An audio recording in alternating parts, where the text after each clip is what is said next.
Blah blah blah blah blah blah blah blah blah. Gonna blow your eardrums. My singing is crap. Blah blah blah blah blah blah blah blah. Go up the hill, you stupid hedgehog! Tails can do it! Darkwing Duck. Darkwing If there's Duck. trouble, you call DW. Who? Darkwing Duck. Let's get dangerous. I may Earthbound. not be a smart man, but I know what love is. Oh.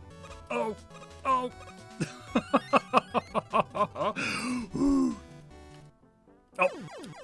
Whatever. That was worth it. Sven! Put the present down, that's not yours! Why is he from Jersey? We did it. That's it? You did it with one man and half of a life left? That's right, Loki has gone down. Arthur used his magic weapon to finally destroy Loki. Alright, Wanna do the everybody, shuffle? let's shuffle. I'm freaking racing, I'm freaking rad. Yeah, I'm rad! Can you look how rad I am?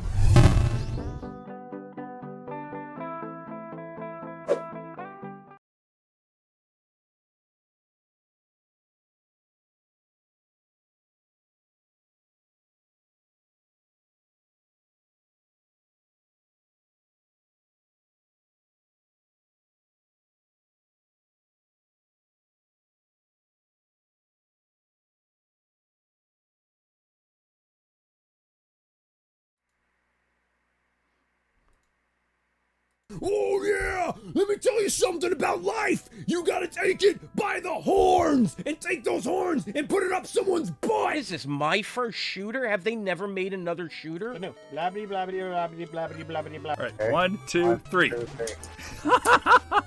blah blah blah blah blah blah blah blah. Gonna blow your eardrums. My singing is crap. Blah blah blah blah blah blah blah blah. Go up the hill, you stupid hedgehog! Tails can do it! Darkwing Duck. Darkwing If there's Duck. trouble, you call DW. Who? Darkwing Duck. let's get dangerous. I may not Earthbound. be a smart man, but I know what love is. Oh,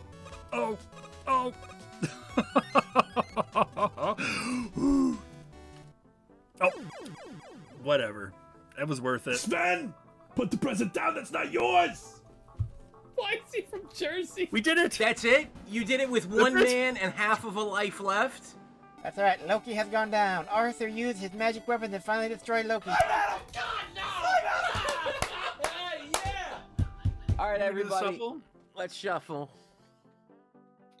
I'm freaking racing, I'm freaking rad. Yeah, I'm rad! Can you look how rad I am?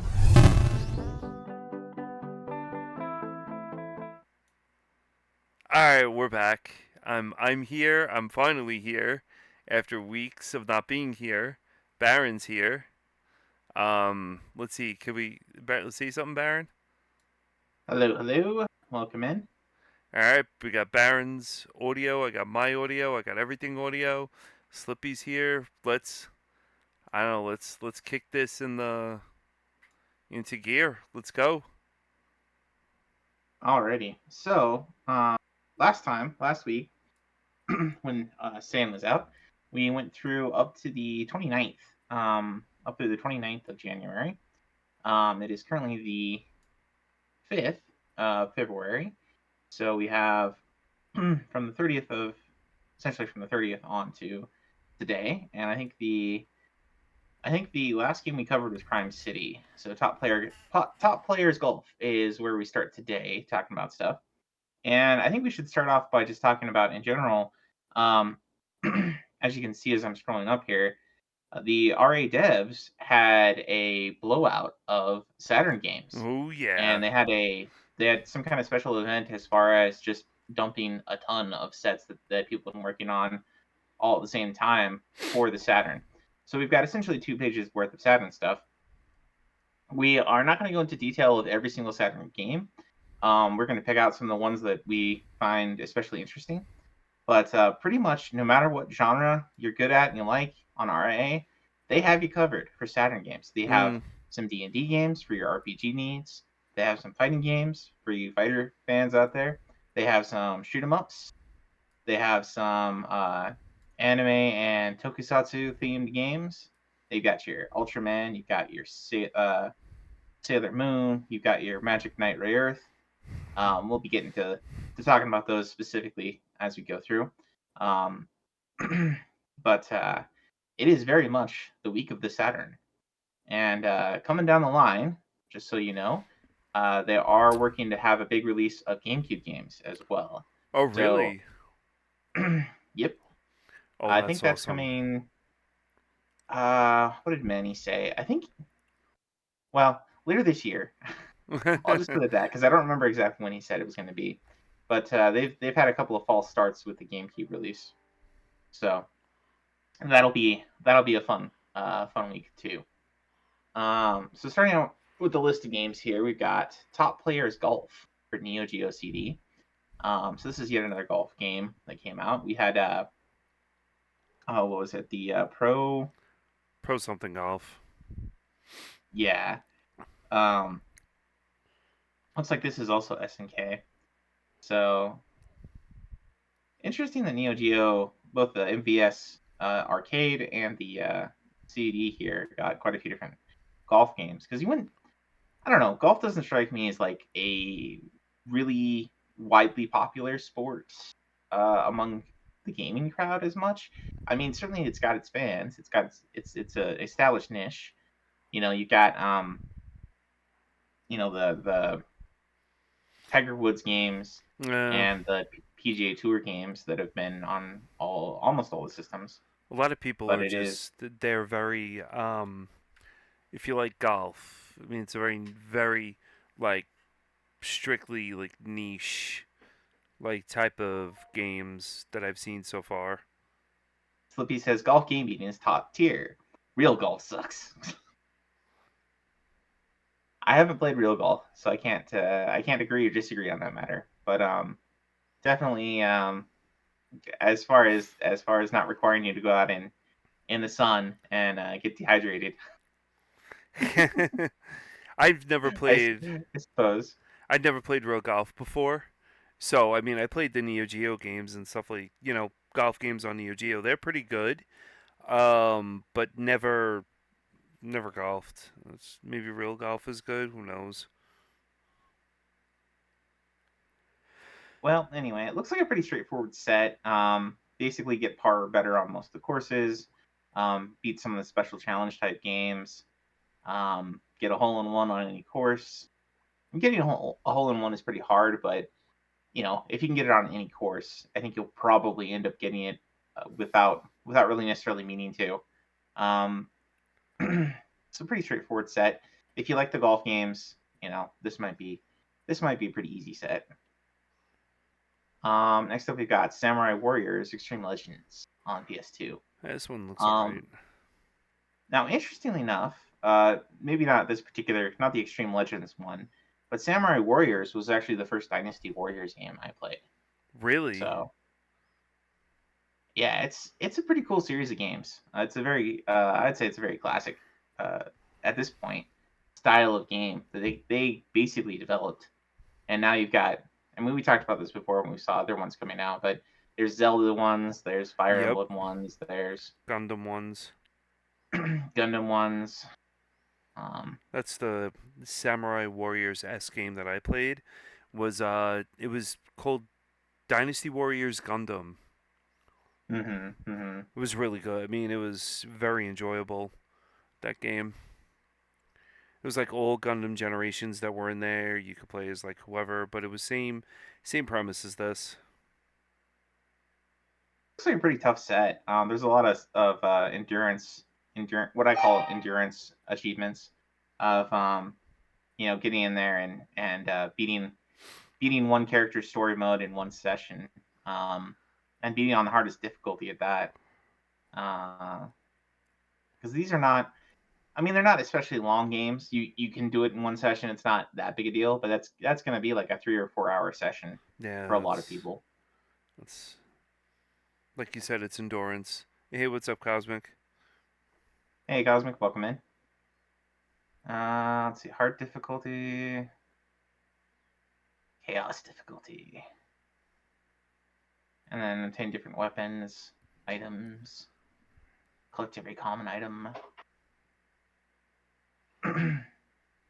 Yeah, so this week is Saturn week. Yep. From what we see on RA, Cosmic, if you missed us talking about that early on.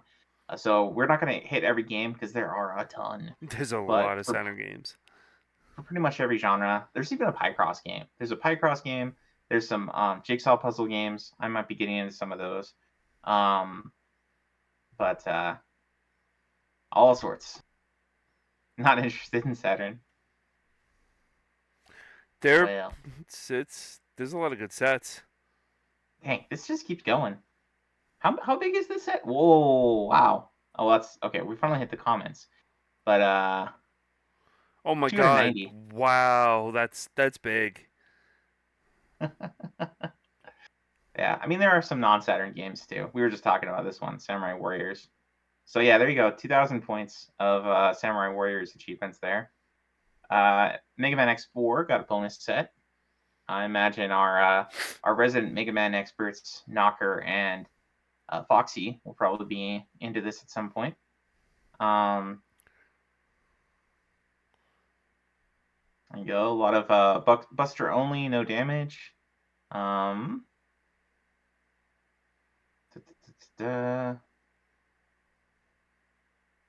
then without the super sword technique for Zero, beat a bunch of things. And then there's speedrun achievements. Yeah, which is whatever. But I mean, speedrunning Mega Man should be fun. Yeah, I mean, there's a lot of folks in our community that are really good at these series of games, so they can definitely that's definitely something achievable for like Knocker or Foxy or even Mame. Mame is pretty good at speedrunning, and For really Manny good is pretty good at platforms. speedrunning. Mm-hmm. Hey, what's up, Theo? How you doing? Hey, Theo. All right, now we're into the Saturn games. So we're going to talk about just a couple of them here that were of special interest to us here. So that one, and we'll talk about. There are a bunch of these Gundam ones. So these are the sort of the Gundam Gaiden games, following the main. I think this is the main UC storyline. Mm-hmm. So it's like Amuro and Shaw.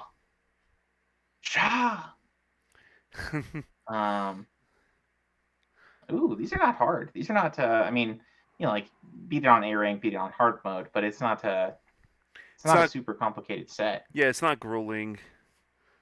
Definitely not grueling. Those games are interesting, but you're definitely gonna need the English support for that. Right. Well, I don't know. I imagine you could probably play these games without the English. Honestly, you'd be missing the storyline, of course, but I don't think it's not like a adventure game or a RPG where you really need whatever's being said. Anyway, next up we want to talk about this one because we know, I don't know if Foxy's listening, but I'm pretty sure Foxy started on this one. Yep, he did. He at least booted it up. This is a Sailor Moon fighting game. Yeah. 2D fighter, Sailor Moon. For those who enjoy that series, it looks like there's a couple of different achievements for defeating enemies with your special for each sailor, whatever. Unlock the transformation videos, beat the story mode on hard, 1cc it even. That's really low for a 1cc, only 10 points. Went around without losing any health. So get it perfect, essentially. Seems like it's pretty straightforward. Yeah, pretty straightforward set. And then I'll let you do the honors on this one. Oh, jeez. Magic Knight? Yeah, this one looks good.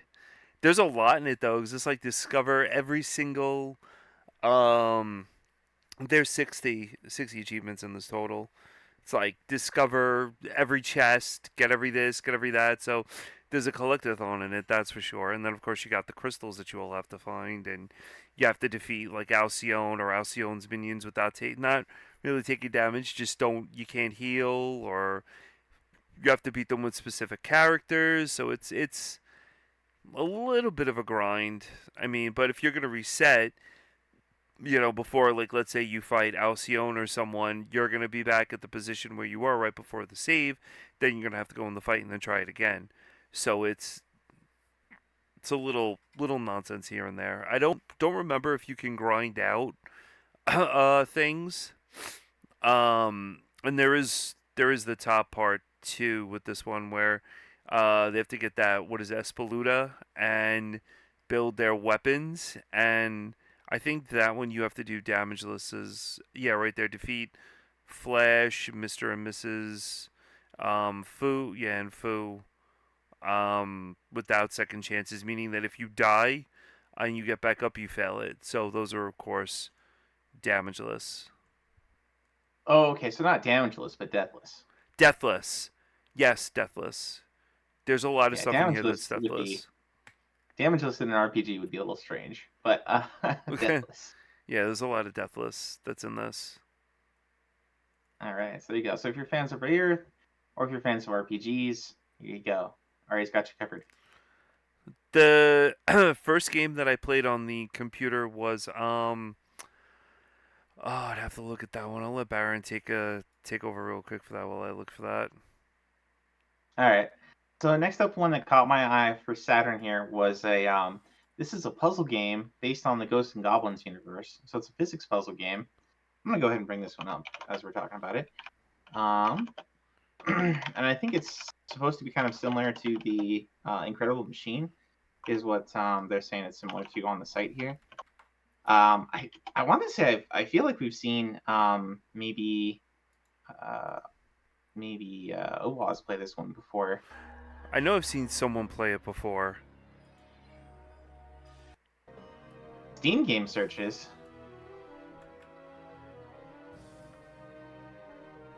Huh.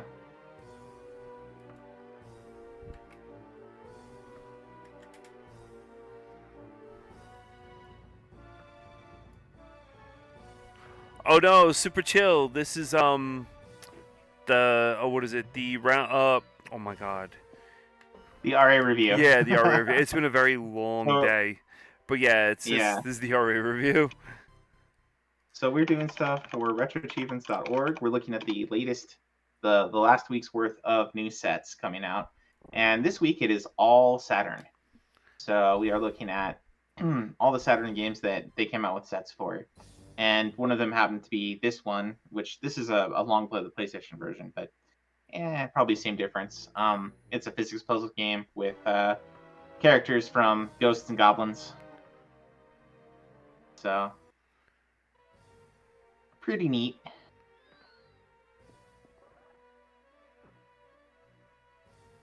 It looks good, but I think we have seen Oaz play this before. Something different. It's a little different. Kind of fun. Something to give Yeah. a try, just to see, boot it up. How does it look? How does it play? It's a different type Yeah. of game. And the achievement set's pretty straightforward for it. And it looks like there's already a master. Somebody's already mastered it. Yeah, 4 people have already mastered it. So pretty easy. Not necessarily, I wouldn't call it a meme set, but a pretty easy set. If that many people already have it, just go through and you don't even have to do it in one session. So just maybe play a little bit at a time if you're into these kind of games. And then next up was this one, which caught our attention because Tim Curry, Tim Curry. But this is a point and click adventure game, horror game. It's an called FMV. Frankenstein FMV game. It's definitely an FMV game. Yeah, I've seen this. Does it have a lot of the QuickTime events? Yes. And he is extremely predominant in the game. So as you play it, you're going to see a lot of him popping up and talking, and normal kind of Tim Curry style. Normal and Tim Curry style. I wouldn't expect to hear those in the same sentence. So it is. So let me rephrase this. There are some parts in the game that are FMV, and then there are some parts that are you have to escape and get out of the castle, look around, see what's going on. It's a mixture basically. Reminds me more Yeah, of Myst. Reminds me of Myst. Yeah, There we go. Myst or some of the Zork FMV games. Which I think we saw Zork Beyond Zork on some system. Was that on PCFX? I know it was ported to PCFX. I don't know if they have a set for it yet. Very atmospheric. Hmm. I don't know if it'll. Aged so much. Could it have been him? I was hoping to get some shots of Tim Curry in here somewhere. I don't know how often you get Tim Curry. There's like disappeared. I had to do something. Someone had to do something. Super Children says, I played a point-and-click game called Buried in Time, Journeyman Project. Loved it for Power Macintosh. Yeah, Macintosh early on hosted a lot of the point-and-click FMV games, starting with Myst. Where are you leading me? I'm sorry. yeah, Myst was infuriating. Why didn't it? Well, I mean, there was one part that was pretty bad, but I don't know. I feel like Myst really set the standard early on for adventure games. That's true. Um, Confront the doctor about his past crimes. Persuade him to help. For a vent in order for you both. Yeah, so I imagine you probably get most of these in a regular playthrough. It doesn't look like there's many missables.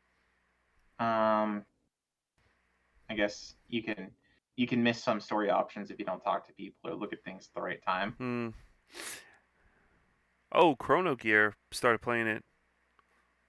Yeah, Chrono plays a lot of the adventure games. I often use his what he's been playing as a reference.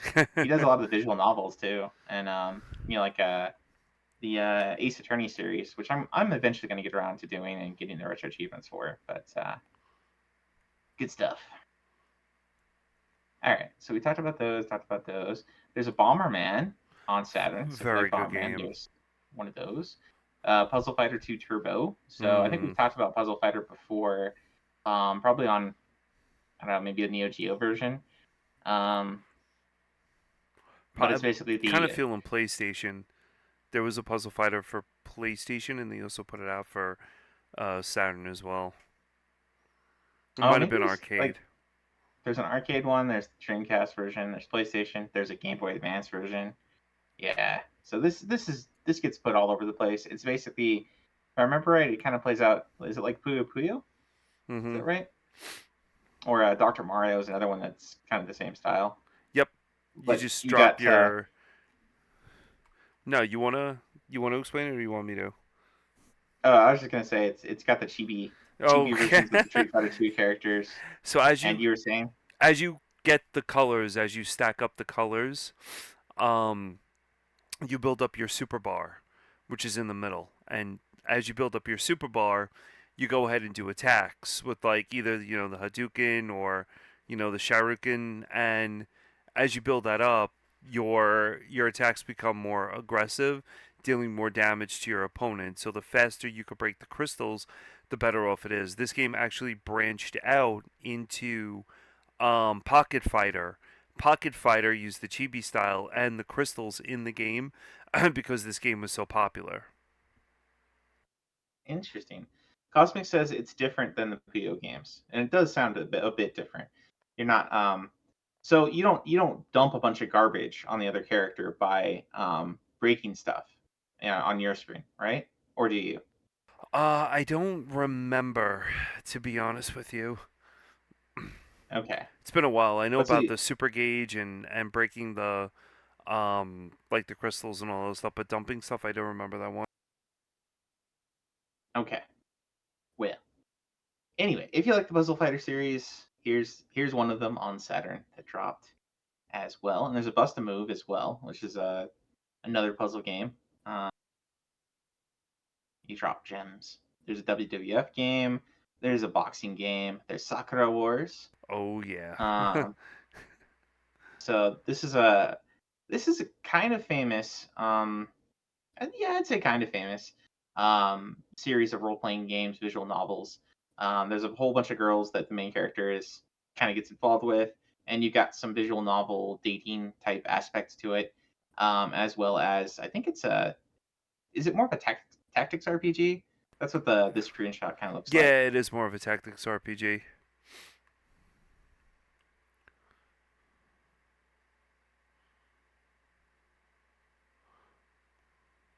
This is a cool one. I know Cosmic Foxy likes this game. Him and I have spoken about it before. So I sent him off this link for RA, but this is a really good game.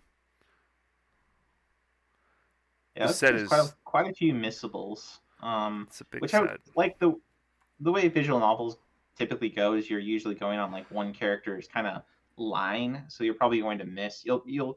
They have a lot of replay value if you're going for wooing all the girls. Then you gotta come back and play it a bunch of different times, and that's probably why it's got all these missables.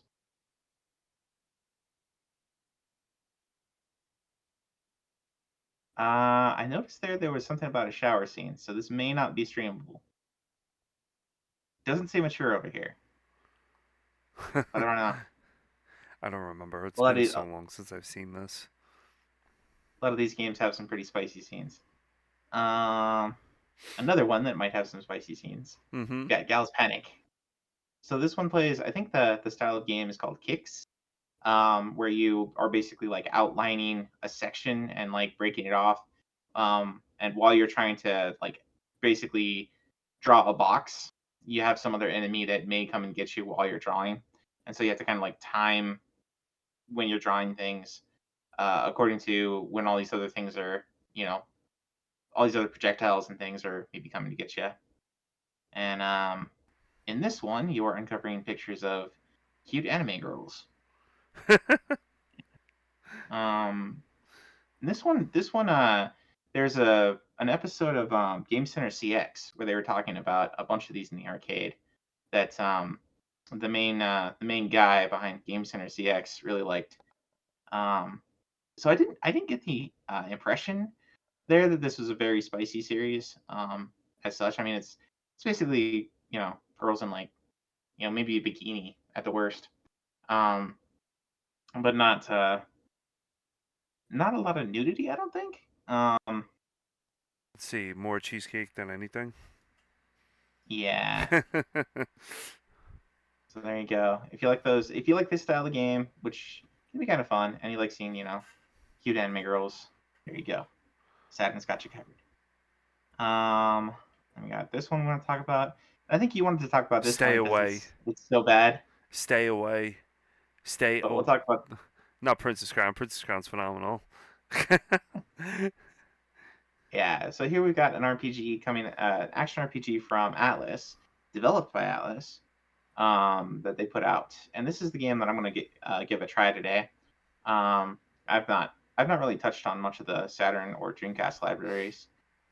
So you want to bring up a video on this? Today. Sure. I happen to like this game. It's a lot of fun. A friend of mine is big into Princess Crown. He has Princess Crown DX or something. I think one of the games like that. So he's big into this. I've seen him play this multiple times. He really does like the game.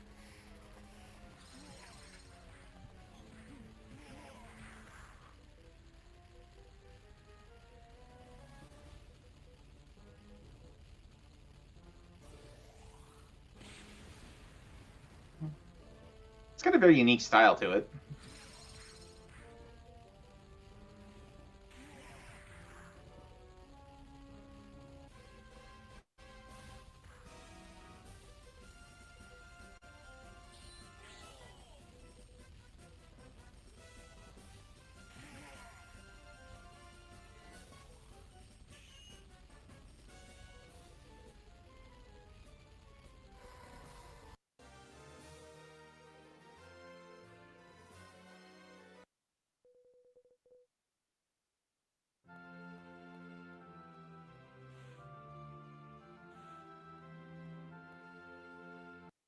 So I'm kind of interested in seeing some of the combat where you're actually controlling the character. It's that Torture Princess anime It's kind of something like that. So The main you character. The main character. you're practicing not giving in to delicious foods. The main character of that anime reminds you of the main character of this game. Well, I mean, she's a princess, so I mean, they got that in common.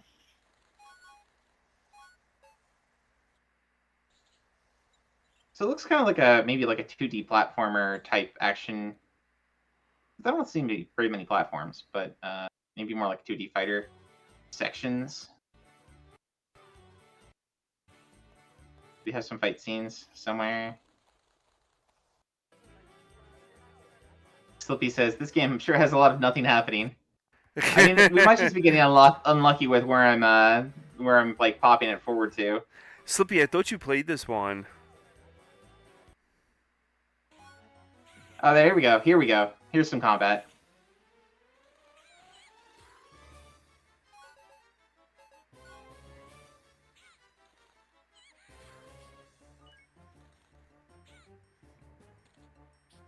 The person doing this is not very good at judging distance.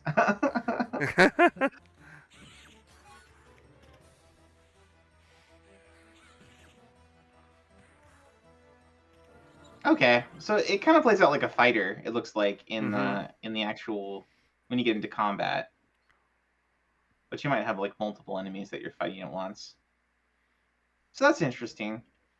I'll give that a shot later today. I got that all set up and ready to go. And Slippy says, I don't even know what this is. It's Princess Crown on Saturn. And then I'll let you go into detail on this one. Stay away. The solo Doom with silverback gorillas and not very good game. Very struggling, very weird. No, this is. I got this game. This was the first. This is Dave's favorite game. This was the first game that I got for the Saturn. The very first game, and I opened it up. I was like, "Whoa, this looks great." Started playing it. It's bad. It's very, very, very bad. So I don't know if this was a meme that they did this for, or they were just pushing everything. But it's bad.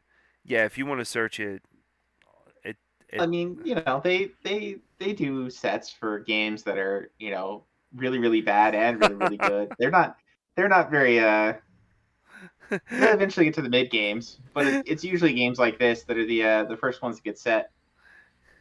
Good, Amy. Good. Yup, you got it with Congo. Exactly. This was a big movie when it came out. Congo? Congo was in the 90s? Yeah, it was. I remember like a lot of my friends being like, "Oh my god, we gotta go see Congo." I mean, I remember it coming out, and I remember seeing it, but I don't know. I wasn't exactly wowed by it. I thought, I guess I didn't really read the reviews or anything, but I thought it was kind of a flop. Yeah, this is like Doom with the gun, and you have to basically just go all over the place and look. HBO bought it and played it nonstop. Oh, so it was like a rerun on cable all the time? Yep.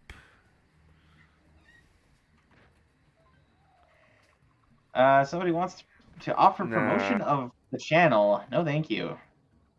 Thank you, Slippy. Ban them. Ban them, Slippy. Ban them.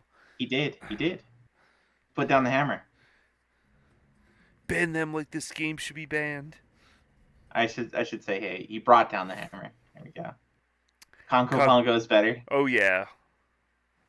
Congo Bongo, Oingo Boingo, well, same thing. Well, no, Oingo Boingo's better, All right. but yeah. Ooh, Ultraman. Yeah, so there's an Ultraman fighting game on here. So if you liked Ultraman 7, Ultra 7 on Super Nintendo, I think this is very similar. Plays out very similar. It is the same game, but it's cleaner, sharper graphics, better voice acting and stuff like that. And overall it's a better game, obviously, going from Super Nintendo to Saturn. But it's a fun little, fighting game if you want to try that. Yeah. And we got a Nutina game. So this is like a something Revolutionary Girl Utena, I think was the anime. I never watched that one, but I heard things about it. It was it's kind of a very it's usually counted as like one of the worst among the worst of shoujo animes. Just got all the cliches. But they've got a game for it here, which I think is probably an RPG. Oh no, a visual novel. Okay, so there you go for the visual novel fans. Ba-ba-bum. Very long set for a visual novel. Oh yeah. 116 achievements, but Jeez. none of them are worth very much. They're on average like 2 points. A lot of 1-pointers. All right. You got Cyberbots, which you were talking about. That's a fighting game with Yep. robots. Yep. So for As those who like the mecha games, go ahead. Jin's in it, so he was very popular in a lot of the 90s and early 2000 fighting games with his robot. I think Marvel is it Marvel versus Capcom that he's in. He's pretty interesting. So Oh, it's okay. overall a good game. Cyberbots. And then there's another one from, I think this is Capcom as well. Yeah. There's a beat 'em up from Capcom in here as well. Which is forgetting what this translation was. We were talking about this a while ago. It's like Tenchio Kurao. Kurao is like receive. I think this is like receive the blessings of the gods or something like that.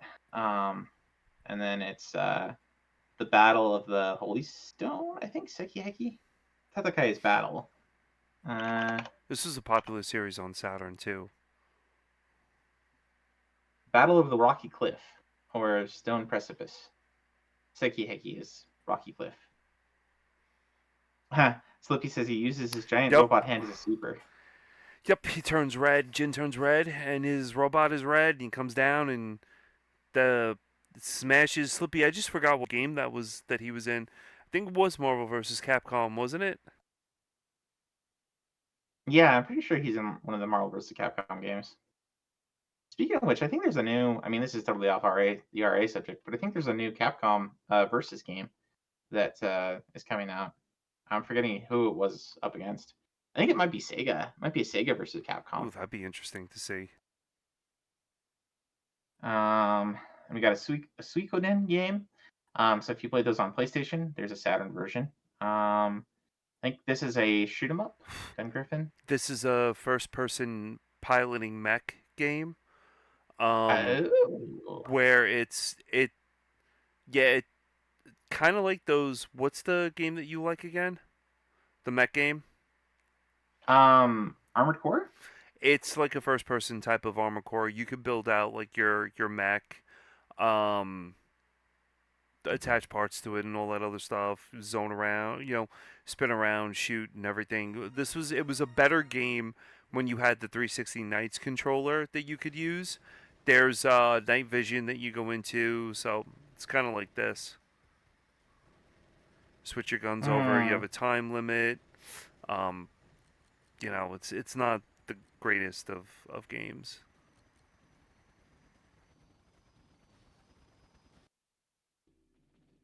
There's your night vision. Oh, that's pretty awful. Green screen right there. He does have a sniper rifle that you can use.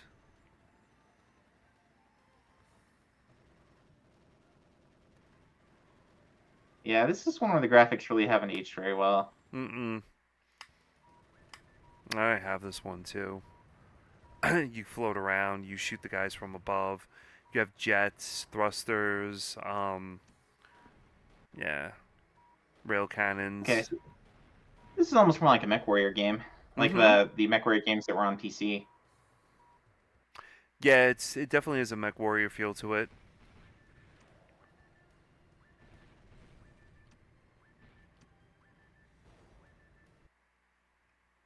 It's not like the best of the best games.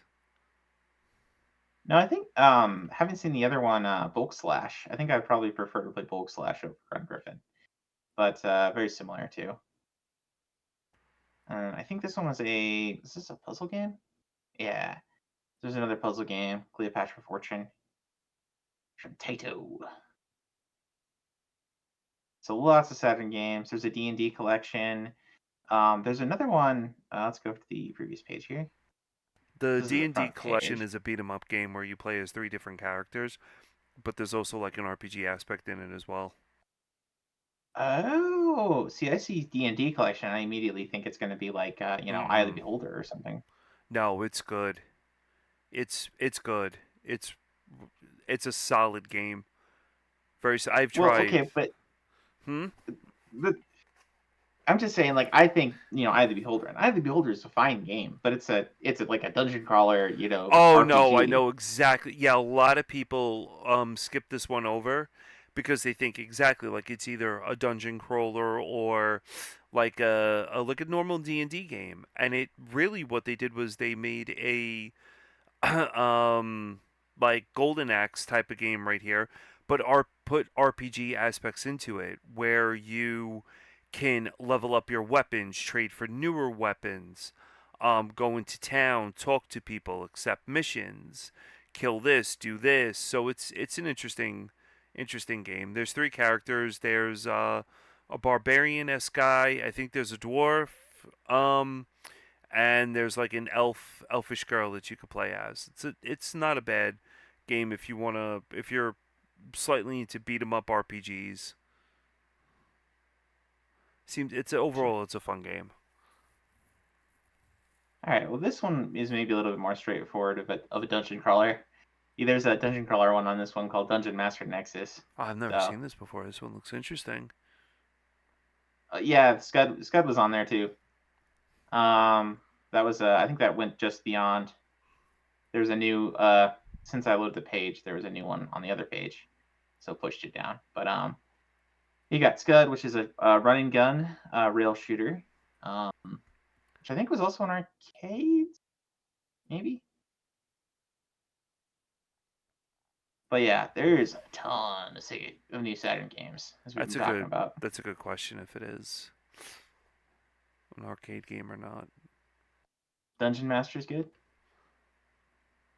Oh, I haven't played it, so I can't comment. But it looks interesting. Can you bring up a video on it? I'd like to see. I never which knew. one, Dungeon Master? Yeah, I never knew there was a dungeon game on Saturn. That's interesting. Cosmic says he had fun with it.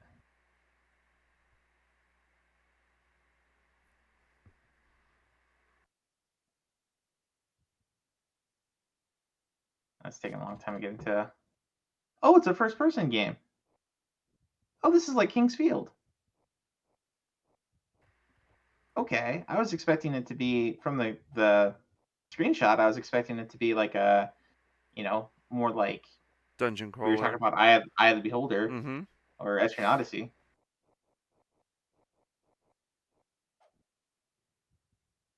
But yeah, interesting.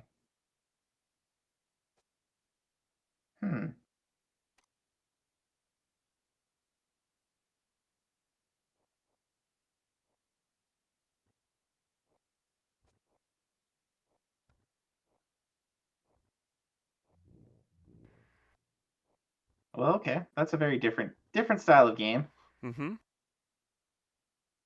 That could also be interesting. What else we got here? So Saturn got a lot of ports as well. So you got Sega Ages. And Sega Ages included a lot of different games, included like Phantasy Star games. Here you got Afterburner 2. So the Afterburner 2 Sega Ages got a set. Outrun Sega Ages got a set. I didn't see Space Harrier on here. Yeah, it was. That might already have a set. I think it was 3. It was the Afterburner 2, Outrun, and I think Space Harrier. It was only those 3 that were on the Sega Ages. And oddly enough, Sega Ages, the 3-disc collection, was actually put out by Working Design. And I've talked that over with Oaz. We don't understand it because Working Design was all RPG. I think they were going in a different direction, and that's why they put it out. But it's not bad. They're supposed to play as like the original arcade games, and they're all right. I looked at the Afterburner set for it, and it's not bad. It's manageable. The Afterburner set, so That's cool. it's not. It's like 3 games Yeah. in one. It's pretty decent. To answer Cosmic's question, I thought I did see elevator action on here. Yeah, here it is. Elevator action returns. So elevator action returns got a set. Ooh, what kind of game is this? So if you played elevator action on like NES, okay. So the main premise is like you're a spy and you drop down. Excuse me, you drop down via like parachute or something to the top of a roof, and then you're fighting other spies as you go down. And your objective is to get to the bottom of the building and then leave. And then it's like every stage, you're constantly like swapping between elevators, opening doors, closing doors. You're supposed to like investigate certain rooms. And this is I haven't played this one, but it looks like just a graphical update. Maybe same idea. Cosmic's into this one, it sounds like.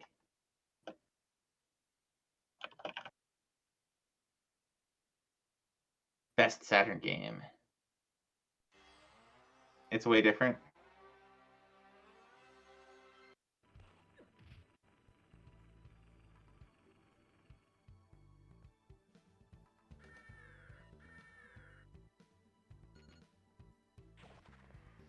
Oh wow, this Oh, it definitely looks- does look different.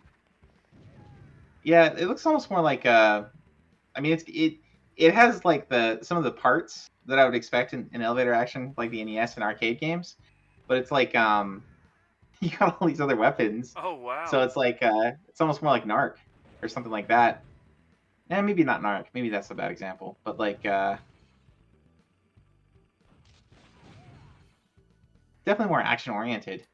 This is actually kind of cool. I like it. Yeah, the original elevator action is really all about like patience and learning the Oh, what? Is this like a boss fight? Oh wow. Oh no, it just continues.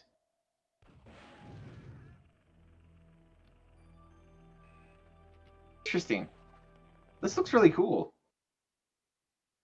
You get different weapons, there's boss battles, and the levels persist longer than just going to the bottom of the building. Interesting. Alright, I'm gonna add that to my wanna playlist.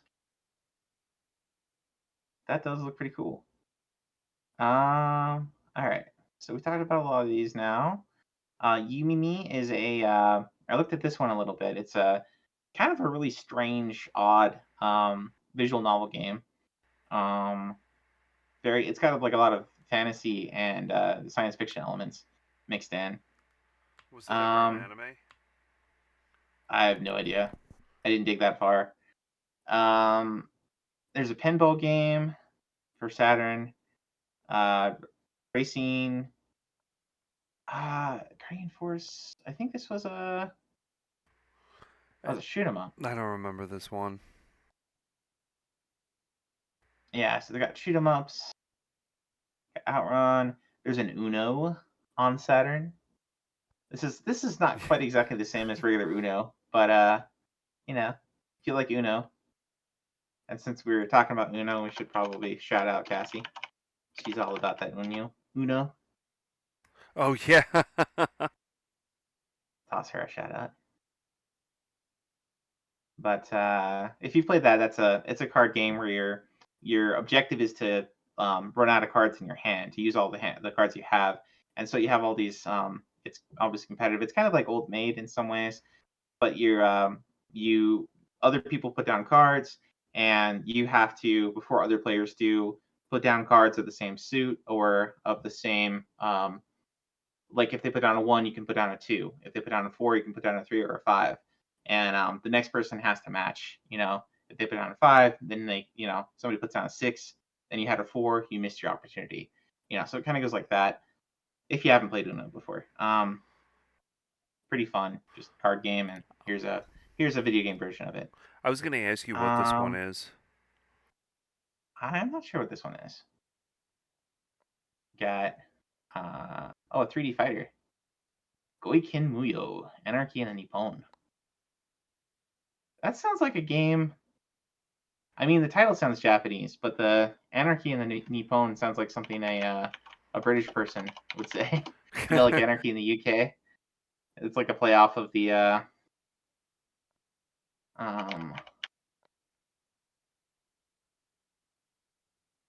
Goiken is advisor. Muyo is like useless, futile, unnecessary, needless. Useless So- advisor. Useless advisor, or maybe useless. What was the other word? It's sounding board. Opinion box. Okay, so this is like useless advice. Anarchy in the Nippon. Yeah. Anyway, so you gotta fight another fighting game. Here's another fighting game, Virtua Fighter, Kids. but kids. Yeah, So that's the 96. SD version.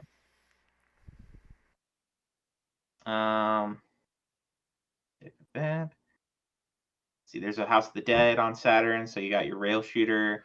Those are here's hard, the- I think, to play. Especially, like, you gotta move around the mouse, and, I mean, unless your computer is gonna have, like, a gun interface, and you could do that, or if RetroArch supports a gun interface. But I kind of find it weird just using the mouse as a gun. There are some light guns that work with PCs that people have made. I'm not entirely sure of the functionality, but it's not. It has to be a different technology because the light guns that we used as kids were all based on CRTs, so they wouldn't work with like an OLED. But I think there's some LED. There's a light gun that's specific to LED that works off a different technology that you can then oops, I don't know what to do. That you can then kind of get to work for some of these older games. But it would probably play. I mean, you can use your mouse. I've used mouse in some of the jigsaw games on Saturn, and it's okay. We've also got Oekaki Logic on here, which is one of the Picross games. It's one of the kind of worst of the series, just because there's a lot of puzzles on there that end up being guess and check that you don't this is my personal opinion of what makes a good puzzle, but what makes a good Picross puzzle is one where you can kind of logic out where you have to click from just the numbers that they give you at the the top and the side, and you can like work your way through it all the way, and you don't have to start doing guess and check. But this series so far, I did the Wonder Swan one. It kind of sucks. But here you go. There's a Picross game on Saturn for those who like Picross. There's Worms. So if you played Worms, there's another series. Actually, there's a lot of games that follow this same kind of mechanic. You basically have it's 2D.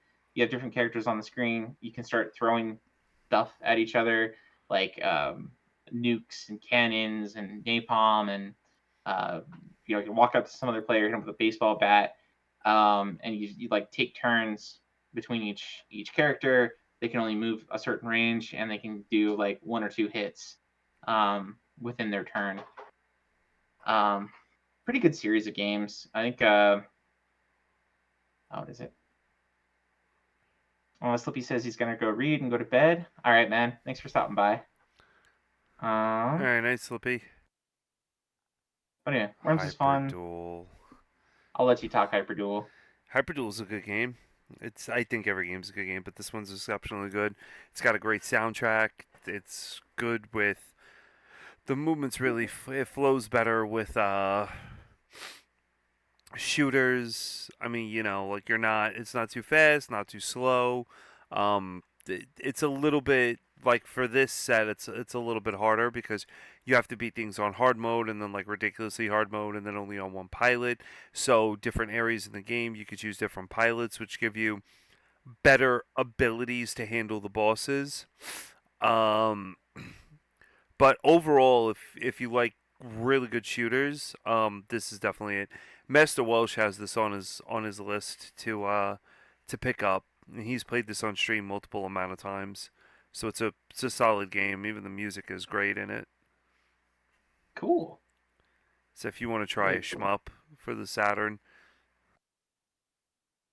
what did you load here? This one's Load Runner. So this is one of the classic puzzle platformer games out there.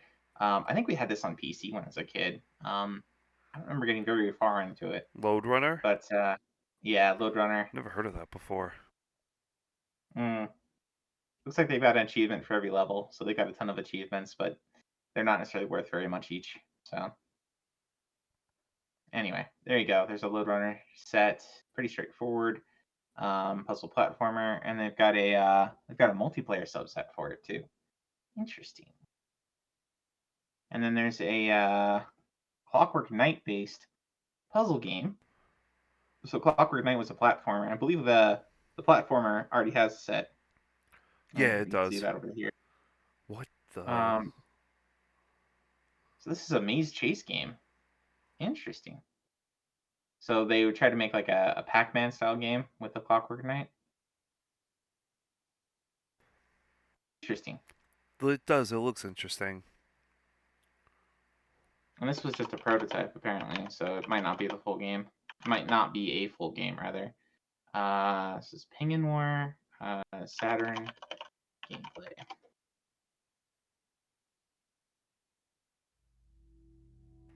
Saturn Memories.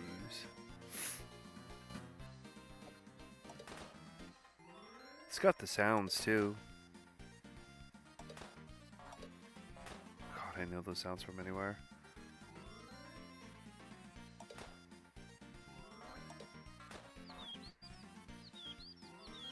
Cute. It is. It looks cute. It's... There you go. There's if you like Pac-Man, there's a Pac-Man game for you on Saturday. Oh, Juice. Where's Foxy? Oh, DW. All right. DW loves Juiced. So now we're into some of the non-Saturn games that came out. So this one looks like a racing game. Yeah, this one's a fun one. Looks like it's got a story mode here. You're gaining respect with different characters. A pink slip race. I'm not sure what that means in this context. Usually pink slip's like you're fired. So when you race for pink slips, that means that you're gonna take over the car. You win the car. So whatever car you're racing against, like if I'm racing against you and you beat me, and it's a pink slip, you get my car. You get the slips in my car. Ah. And lots of time trial speedrun type achievements, as you'd expect. Hey there, Knocker. Welcome in, sir.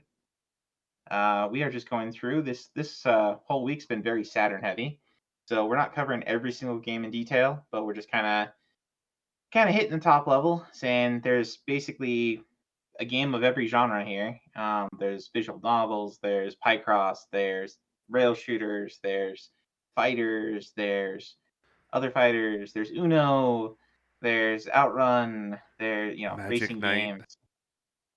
There's Magic Knight, there's Sailor Moon, Don't there's you see? Lucina.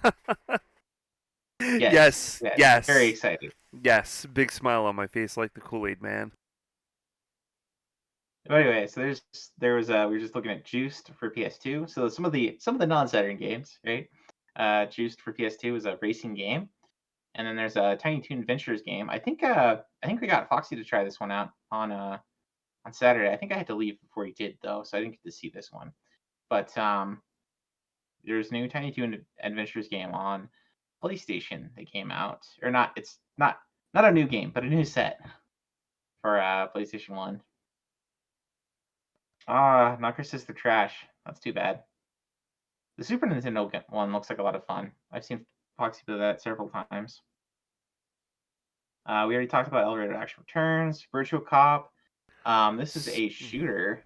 Yeah, it's your whatever standard shooter for Saturn. Yeah, I feel like every time we rented a Saturn when we were kids, this is one of the games we got, and it's a fun one.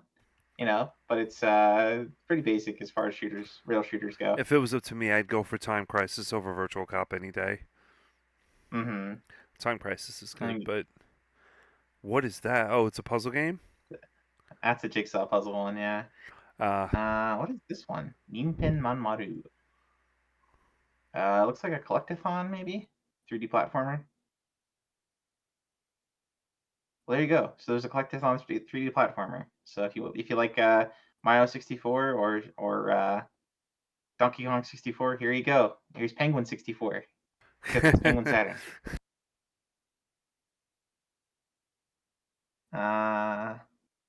There's a Beanstalk one that has super delayed animation platforming. Huh.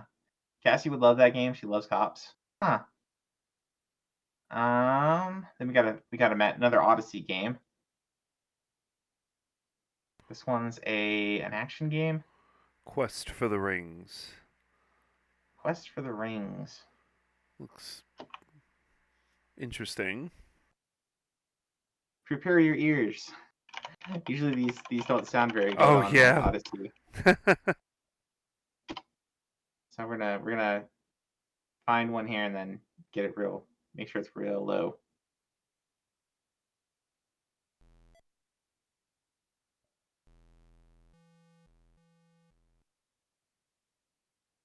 Okay.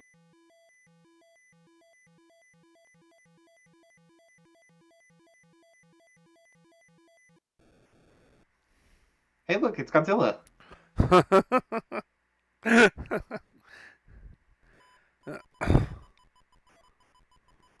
That's actually pretty dang impressive for the Odyssey.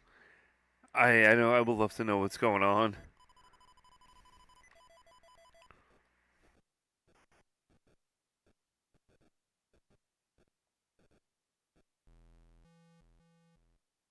Well, there's the ring. I guess that's the quest. All right. I can't say this one super interests me. I've been pretty disappointed with Magnavox Odyssey games.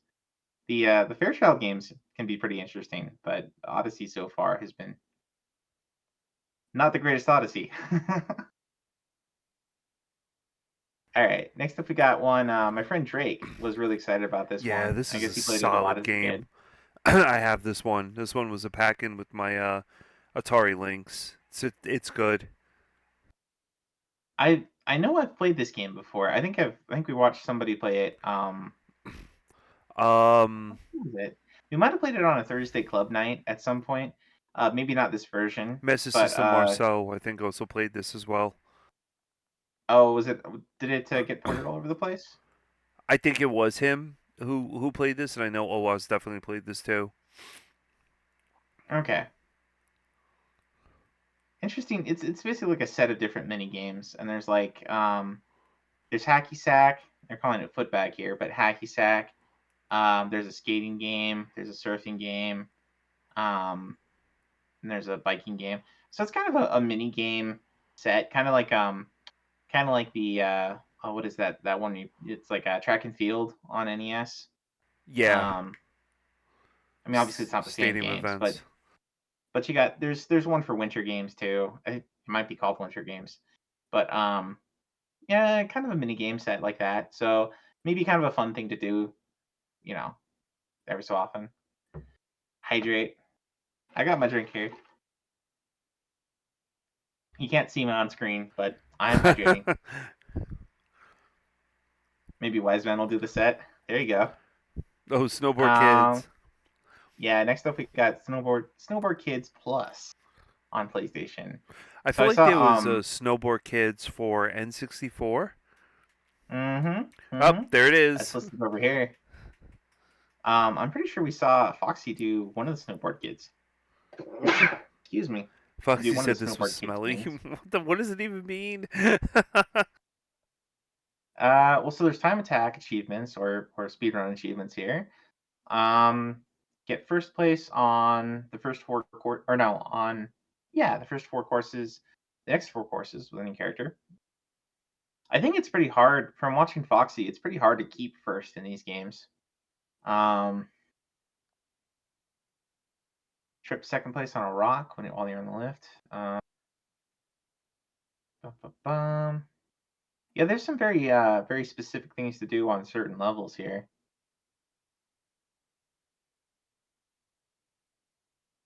And you gotta beat the game, looks like, with each character for the badge.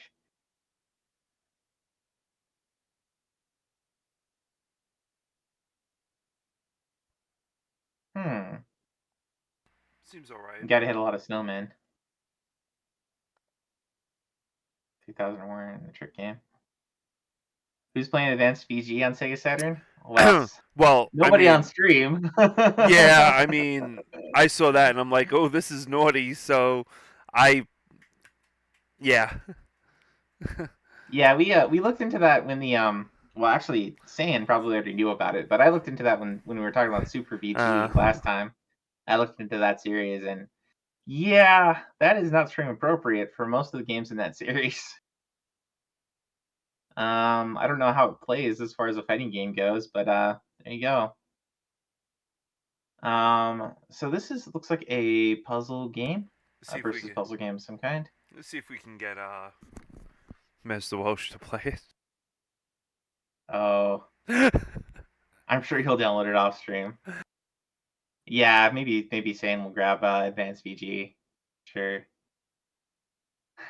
I already downloaded the ROM for it. By the same devs as Steam Hearts. Yo, Oh boy. I know I love Steam Hearts. It's a good game. It's a good shooter. Oh, Sonic. Sonic Yeah, so Riders. there's a Sonic racing game on PS2. So this is also one we talked to Foxy's pretty familiar with this one as well. I think we were talking about this one on one of his Saturday streams. But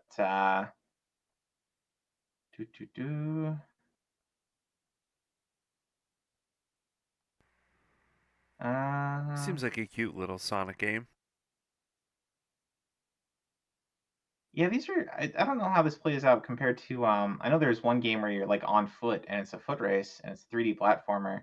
That one I've seen Foxy play quite a few times and it looks awful, but he likes it. So I don't know. Which game is that, Theo? Is it this one, Sonic Riders? Theo says he already beat it. Going to take a bit longer to master. Did you have a good time with it? Like, was it a fun game?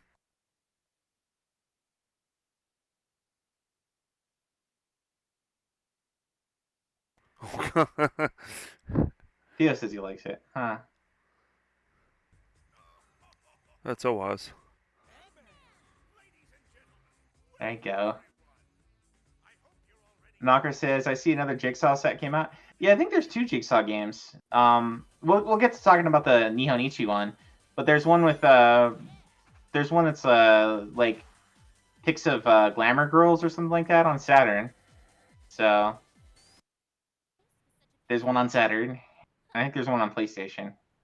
But we'll talk about that one in a bit.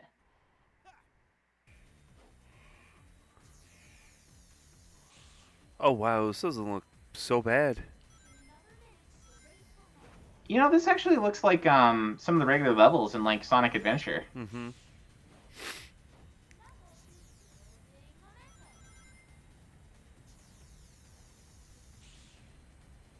So it's kind of like a kart racer mixed with that. That's kind of interesting. It really does not look that horrific. That's some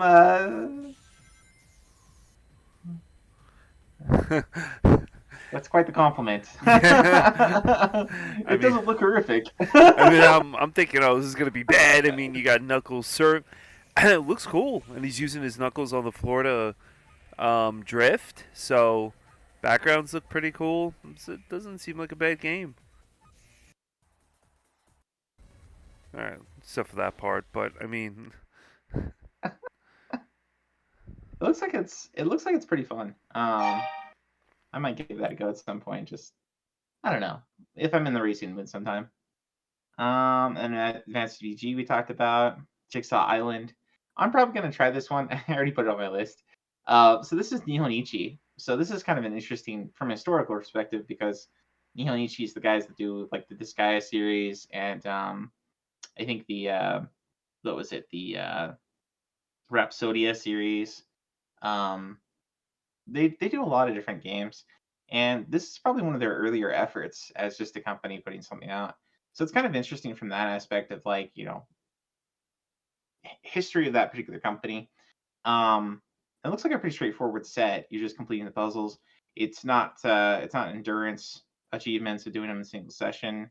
There is a PvP mode of some kind, looks like. So this could be kind of interesting in the way that Pieces on Super Nintendo was interesting. Like you had all these special abilities you could do to get in the way of the other person putting together a puzzle, which is kind of fun. I don't know if this game has that, but looks interesting. And then here's one. Yep, here's Knocker. Yeah, here's one of Valkyr's games for sure. Mega Man Anniversary Collection. We saw Manny. Manny was already working on this one. He might have already finished it. Oh no, he's about a quarter of the way through. It looks like. Wow. Nope, Knocker already started it too. Look at that.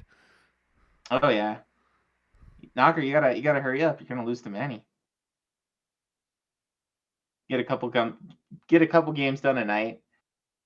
Yeah, I mean, if you've already done the sets, for the regular games, I'm sure this is not that bad. You might have the usual kind of issues when they port games forward, where you have like input lag and things like that. But I didn't get the sense that this was too bad a game that way. That is a gigantic set. It is, but keep in mind it's like six games, right? Maybe even more than that. It looks like it's got, I think that's from 7 or 8. So it might even have like 7 and 8 in here. But yeah, I think Knocker, you were saying the Mega Man X collection on PS2 was had some input issues. Am I remembering right? Hey, Styles. Hey, Styles, welcome in. Knocker says he's almost done with Ocarina, so it won't be too long. Okay, so you're focused on Ocarina. That's cool. Yeah, I was going pretty okay here, Styles. Good to hear you're doing good. Oh, X collection is very well done, Knocker says. I seem to remember talking about some Mega Man collection that was not so great. Oh, this one. Maybe it's this one. Well, he's not really noticing any. Cool. Good work, sir. Next up we've got Rebel Assault 2. This one was really talked up while growing up. A lot of people liked it. Yeah, I remember playing the first one and not getting very far as a kid. It was pretty tough. The 64 version of I think it was Rebel Assault. 64 version was great. I remember watching a friend play through that one at his place, and it was a lot of fun. I don't know if the 64 version and the PlayStation version were the same, but yeah, those were good games. So I would kind of hope this one would be too. So it's got it's basically a, I mean, it says rail shooter, but I think you have a good amount of control over where you're going. You have control of the actual ship. You're not just on a rail. I don't think. Let's see, Rebel Assault 2 PSX gameplay.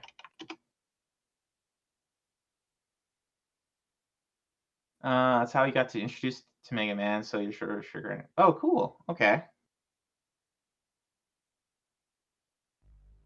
Then you're gonna get around to Flink.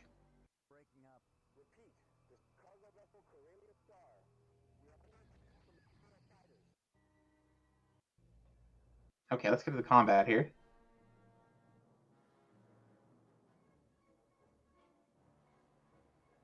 Oh, it is a rail shooter. I must be thinking of something else.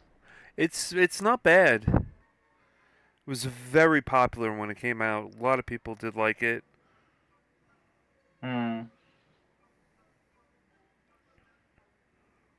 Well, there was some game I was thinking of that was on the 64 that was a Star Wars game where you're flying around like an A-wing or an X-wing or, playing various missions. But you actually had control of the plane. It wasn't just a rail shooter. Rogue Squadron. That's the one I was thinking of. There's too many Star Wars games. What can I say? There's a lot of Star Wars games. Up. Drake says Rebel Assault. Rogue Squadron. Yep. So Drake, we already talked about this one before you came in, or I don't know if you were lurking earlier, but we were talking about California Games on Lynx got a set. So that might be a good one for you to go for badging. It's a pretty short set. Up next we've got Final Fantasy XII Revenant Wings on Nintendo DS. So this was kind of a spin-off game that was kind of plays out like a I don't quite want to call it a tactics game. It's kind of like an RTS actually, but it's This game? yeah, I actually have this one on DS. It's not very good. And it's not very good not just because it's Final Fantasy 12, which wasn't very good, but it's I don't know. The game's a little bit hard to describe. Maybe we should just look up a video for it.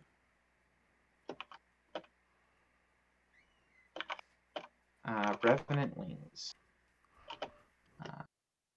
Nintendo DS. What? I mean, like, is it turn-based? No, it's like an RTS game.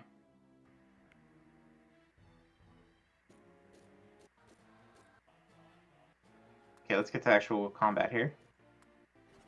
Can we get to the combat? 500 hours later. I don't think there's any combat in that particular slice. Okay. Maybe this one?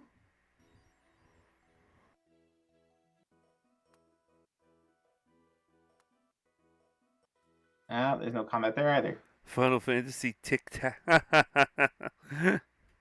Tic Tacs? See.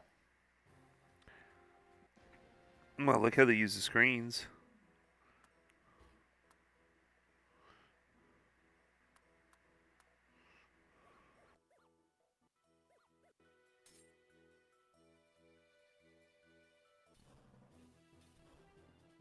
Yeah, so you have fairly limited control over any individual unit. You can kind of send them off in a direction, and kind of like an RTS, but like an RTS, a bad RTS, I guess I would say. Ooh, so that's horrible. if you played like StarCraft, or Warcraft 2, Warcraft 3, those are like good RTS games. This is like a babified version of that. An idler? Yeah, an idler is a good way to put it. There wasn't a lot of game to play with this one. I didn't like it very much. And the game, the story, I didn't like the story for 12 either. So I wasn't too into it. I think I got it in a bargain bin. So that's my excuse. Anyway, we're getting towards the end here. There's a Crusaders of Might and Magic on PlayStation that came out. By the 3DO company. Yep. Uh, This one's sort of a 3D action adventure RPG. yeah. Mm-hmm. Command and Conquer is the best. Yeah, Command and Conquer is a really good RTS series too. Command and Conquer is phenomenal. Up until about 4. From 4 onward, they started getting kind of weird. I only played 1 and 2. Yeah, those were good. 1, 2, 3, all were pretty good. Red Alert 2, both of those were Oh. excellent. Yes. Red Alert was great. Those were good times over the weekend with Red Alert. I would agree with you, Drake, for Warcraft 1. Warcraft 2 is really good. Warcraft 2 is very different from Command and Conquer, but it's good in its own way. I never Warcraft played any of the 3 Warcrafts. Warcraft 3 is pretty different. They introduce hero units, and hero units start playing a much bigger role.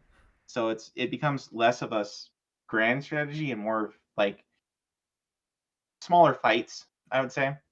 Oh yeah, Warcraft 1 was not very good. But they took a lot of lessons from that, and Warcraft 2 was great. And Warcraft 2 has the best story of any of the Warcraft games too. Next up we got Pinball of the Dead. So we already saw Sarconius playing this last night. Yeah, I think it was yesterday.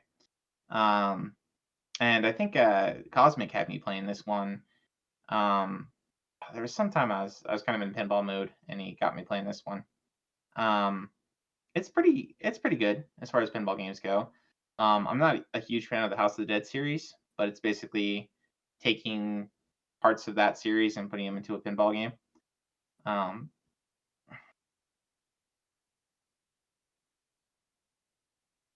Yeah. It's not bad. The graphics are a little bit odd because it's kind of this like on the Game Boy Advance, it's like 3D mixed with 2D in kind of a weird way, and I don't quite like the graphics very much. For this, just the style that they chose. I mean, it's different. It's okay. The gameplay is okay.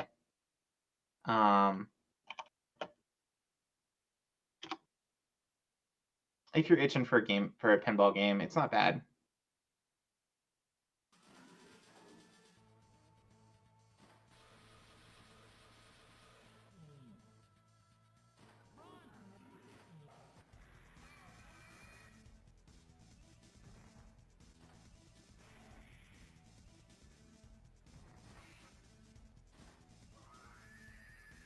We saw Sark playing this, actually.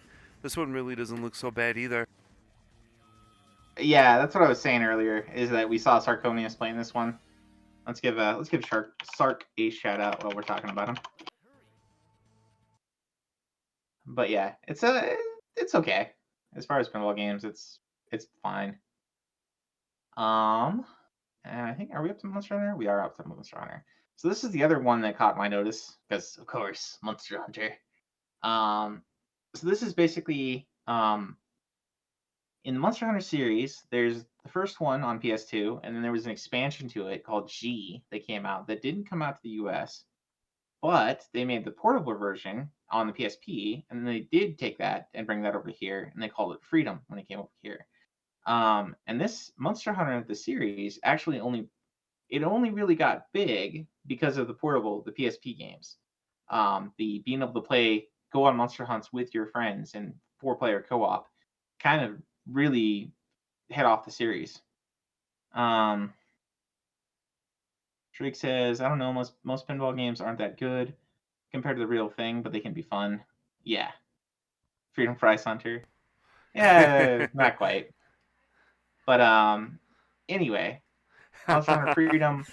So they already had it set out for Freedom Unite and for 3 portable and for the first game on PlayStation 2 and for 2 Monster Hunter DOS on PS2. So now they have one for Monster Hunter Freedom, which is basically Monster Hunter G moved to a portable version. It's kind of like you can think of it like an expansion of the first game. And this was really, as we were saying, like when it came to the portable device, this is the game that made it big in Japan. And this is the game that really got the Monster Hunter series on solid footing, as a brand, as a series. This game?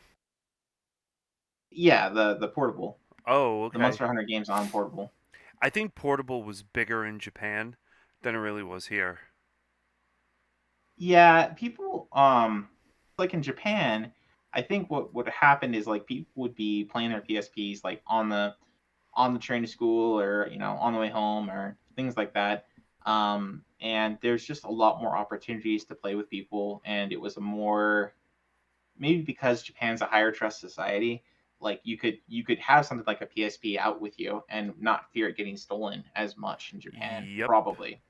Whereas like in America, I wasn't comfortable taking my graphing calculator to school when I was in high school. I used my graphing calculator for some of my classes. Oh boy, so they might take it and play Pac-Man or something on it. Well, kids would steal your pens. Kids would steal of course. Your shoes, backpack. So I think portable gaming didn't really get big in America until the millennials got older and those millennials playing for the most part and buying. Maybe that's kind of a big leap. I'm not sure I have enough to say that, but in Japan at least, I think there was more portable scene. There was also a lot of commercials geared towards Monster Hunter on the PSP. The PSP had a gigantic following in Japan. Also, the Vita had a very big following in Japan as well. There was a Monster Hunter only game that came out on the Vita that was extremely big that a lot of people played, and apparently it was a good game. Yeah, there's like anytime you're watching anime or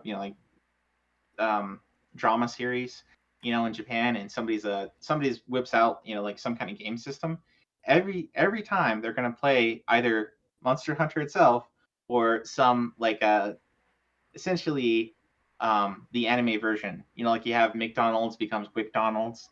They'll have like Monster Hunter becomes like Dragon Hunter, or Witch Hunter, or something like that. So Monster Hunter is very much the game to know for the portable console, especially the PSP, in like Japanese media.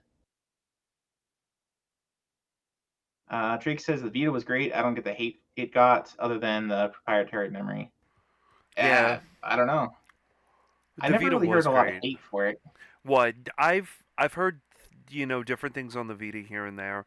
I also heard that if you had the AT&T SIM card that was in it, it was a lot better than your normal. Oh, like let's just connect to Wi-Fi and play. I do have the Vita. I have like the Call of Duty and stuff on it as well. Persona on it is wonderful. I like Persona on the Vita, but really the Vita had a lot of. It was a good solid system. So I don't know why it failed, but it's like Yeah, the PSP. I would say I didn't know much about it either. I'm kind of in Cosmic's camp of like, I knew I did know it existed, but I wasn't a portable gamer, so I never bothered with at that time. I never bothered with picking up a system that was handheld. So it wasn't relevant to me, and none of the games were. So I don't know. I think it may not have gotten the advertising campaign that a lot of other things got, and it may not have gotten one particular game that was like the app killer for it that really sold the system. PSP got. I mean, obviously in Japan, PSP had the Monster Hunter games. Over here, there was a God of War game. There was, trying to think of what else that was like. There was God of War. We also, we had to deal with I'm trying to think of who put them out, but Mary Skelter was on the Vita. Persona, I think it was Persona 4 came out on the Vita as a remastered edition. But we didn't see really like Vita exclusives like Japan did. Japan had the Persona 4 Vita exclusive with Teddy, and they had like the Mary Skelter edition, exclusive and stuff. So I personally didn't like the media that was on the UMD discs. I did, however, like the fact that if you were going to go on a long car ride, you could watch movies on the PlayStation Vita, on the PSP, and I bought a lot of games on the PSP, so PSP was pretty interesting. But when the Vita came out, I thought the Vita was it was really good. Like even now, if I don't feel like playing like Tactics or another PS3 game, or sitting here playing it, I could just run it on the Vita and play that. The Vita is also good for hacking and retro ability as well, to play like a lot of retro games on it. Oh well, I imagine that doesn't really help its saleability. No, I as agree. much. I agree completely with that. Yeah, but it was marketed more in Japan. I remember the commercials for the Vita here, and they're like, "Oh, get a SIM card, AT&T, popping in mobile gaming and all that other stuff." And really, people were just like, "Hey, listen, it's an extra bill." I mean, it was like, "Oh, play your PlayStation games on the go," but you really weren't connecting to your PS3 because there wasn't remote play unless you were on the same network. So, but overall, it wasn't bad. Yeah, and it had Gravity Rush. Gravity Rush was phenomenal, from what I've heard on the Vita, and so was Catherine. Catherine was good on the Vita too. So was the Binding of Isaac. Oh, that was another good game. Those were on PS3 too, though, right? Right, exactly. Like, yeah. Yeah. So I don't think, for people, if they were trying to sell the like, typically when they sold like the PSP, the PSP had a bunch of games. Like, it had a whole bunch of games that came from the PlayStation 1 library. It had some games that came from the PS2, and then you could it had a bunch of things that would have like add-on content for PS3 games. So PS3 and PSP went together pretty well. And then the Vita came out, and I think that they were trying to sell people on the Vita who hadn't already bought a PS3.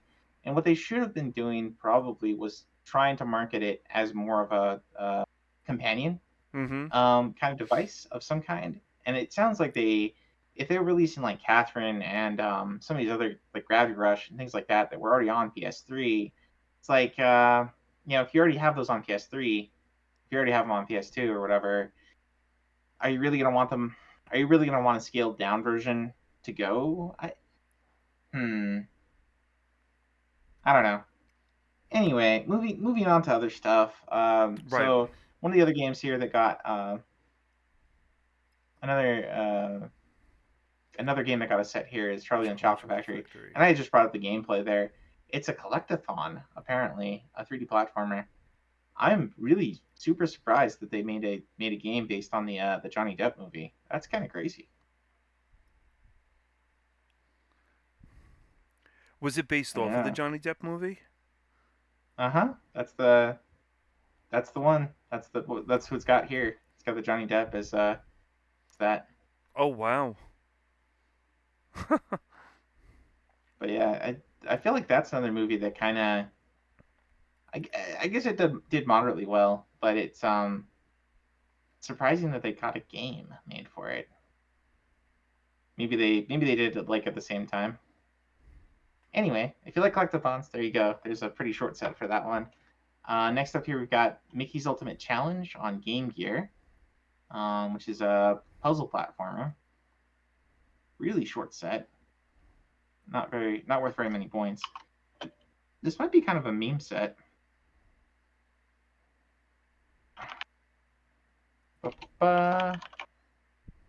Game Gear gameplay. Let's take a look at this one.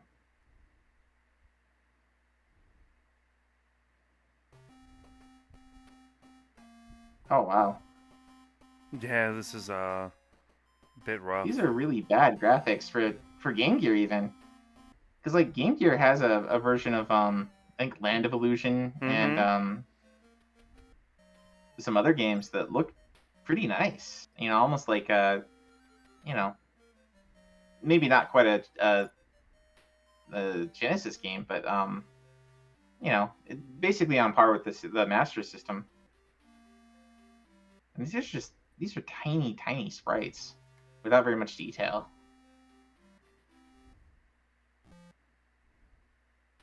But it looks kind of like it's all right. Like a series of mini games here. Mini games. As you're playing mini.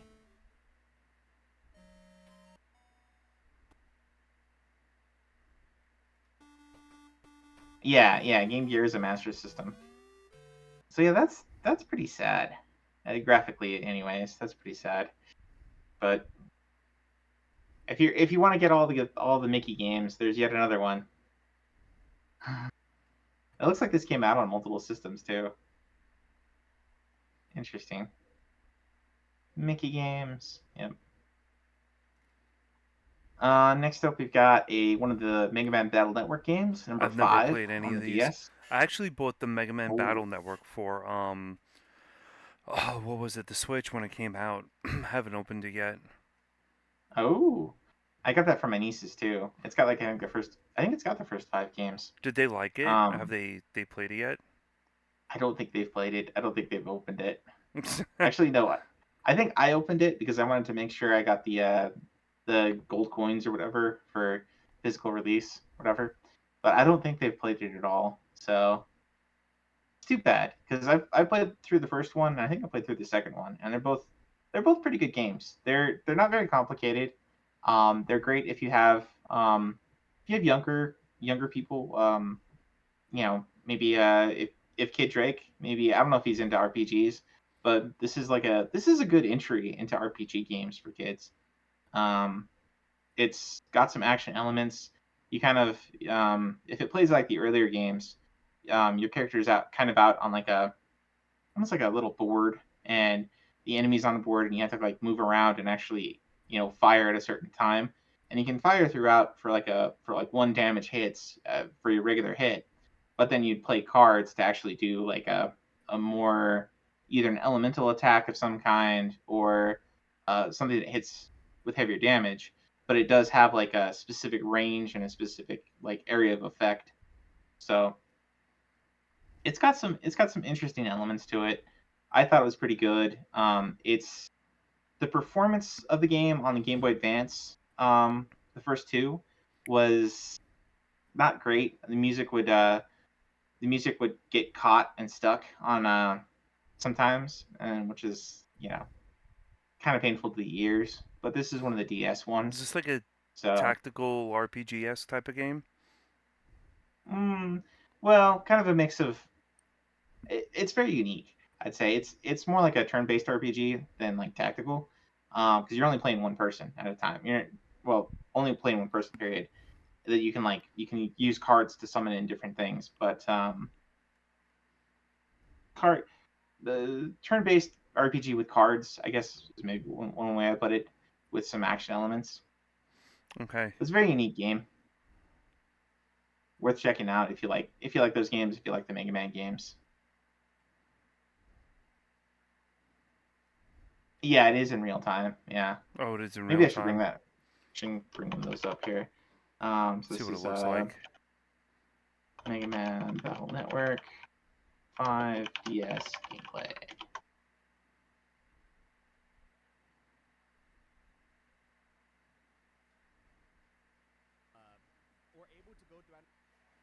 I don't want to hear the commentary. Get to a battle scene. Here we go. So here's a battle scene. Okay, so it is like the earlier games. So you have kind of this board that you're moving your character around, and you can move your character in real time on the board. Forward, backward, up, down, whatever. And the enemies are moving as they go as well, and they'll have windups and attacks and things to avoid. So you can play it kind of just like a straight action game where you're just avoiding getting hit and throwing out hits as you avoid. But you also have these chips or cards that you're slotting in that you can use during any one of this. Like, I don't remember if it plays it through as turns, or like you can put new cards in. You can't put them in at any time, so I think there might be like a turn or something where you can pop them in. But pretty good series of games.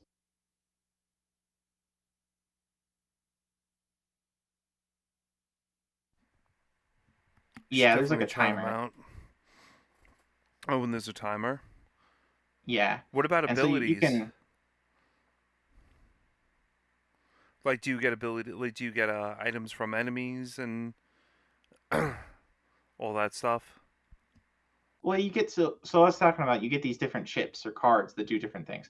So like what Oh, he just okay. used here is he had an area steal, so he took more of the enemy's board, and then he has like a sword ability that hits all three rows in front of you, or area grab they called it, and then it hits for a fair amount of damage. And then there's ones that are like a cannon that'll fire just straight through the particular row you're on, and there's various other ones. Yeah, 5 or 6 cards or chips. Yeah. So it's a pretty cool game. The set is pretty involved here. Oof. There's a bit of a speedrun one there. Speedrunning in sets.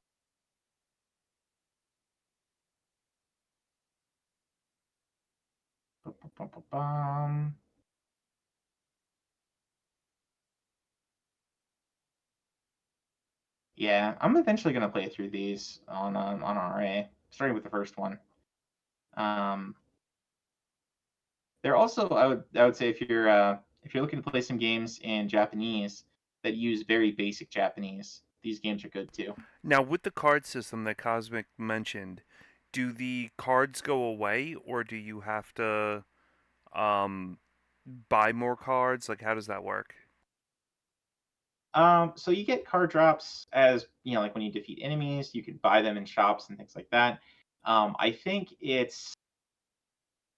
I kind of forget exactly how it goes. I think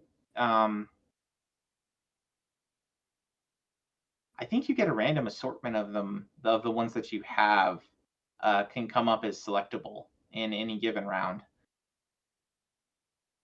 Oh, you do get to choose the ones you're bringing with you. Okay, so Oh, that's maybe some cool. kind of deck building mechanics, I guess I would say. It's been such a long time since I played. Anyway, This one's a Uh, super fam game.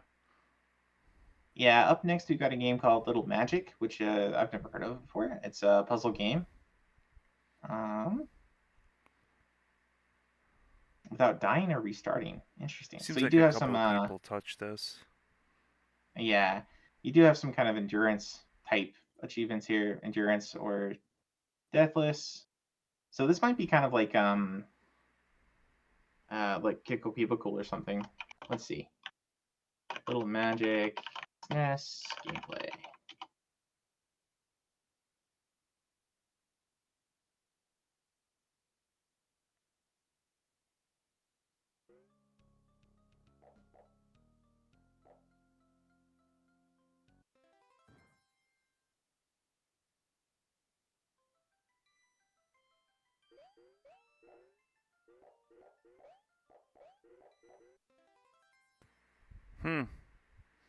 Not bad.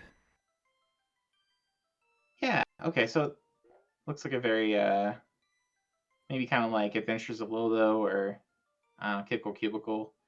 Kind of like that. I mean, obviously it's got its own mechanics at work here.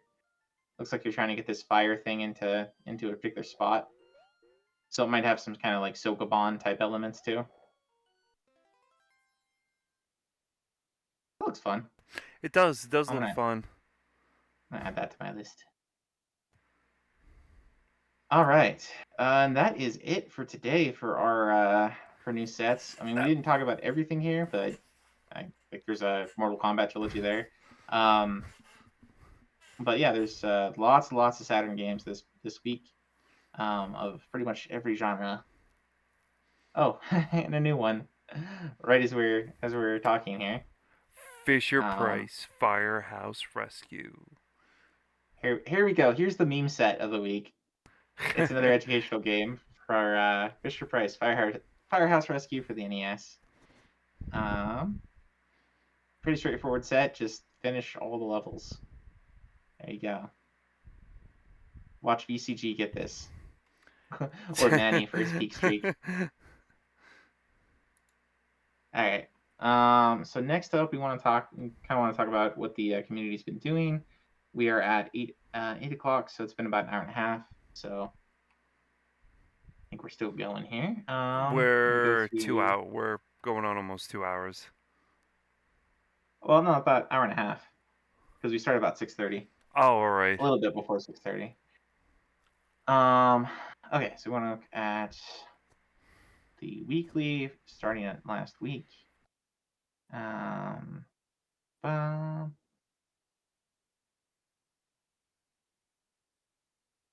It looks like Knocker led the way last week. And Cassie. Wiseman was pretty active as usual. Manny was pretty active. Zash, Chrono, Foxy, and then I was not super active. Yeah. Lexi was I think Lexi was playing Lion King on Genesis, Super Nintendo, one of the two. This will just go through the list here. Got Knocker. The Point Warriors lose this time? I'm not sure what you mean by that. The Point Warriors?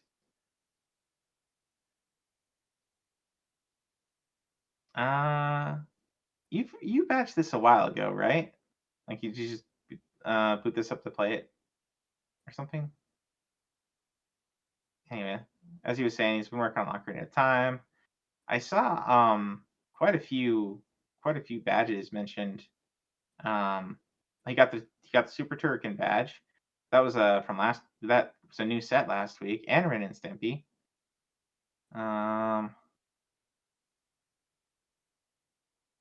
Oh, used it to test DSi. Gotcha. Loaded on BizHawk. Oh, I see. Tasmania. I remember you were talking to Wise about that one.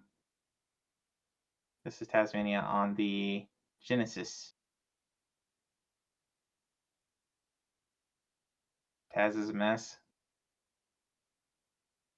Kind of X3, Ninja Gaiden 2. Yeah, I think Ninja Gaiden 2, that was the one that got a revision recently, right? I saw a lot of people were playing that one. And then Misadventures of Flink, that's our review game this week.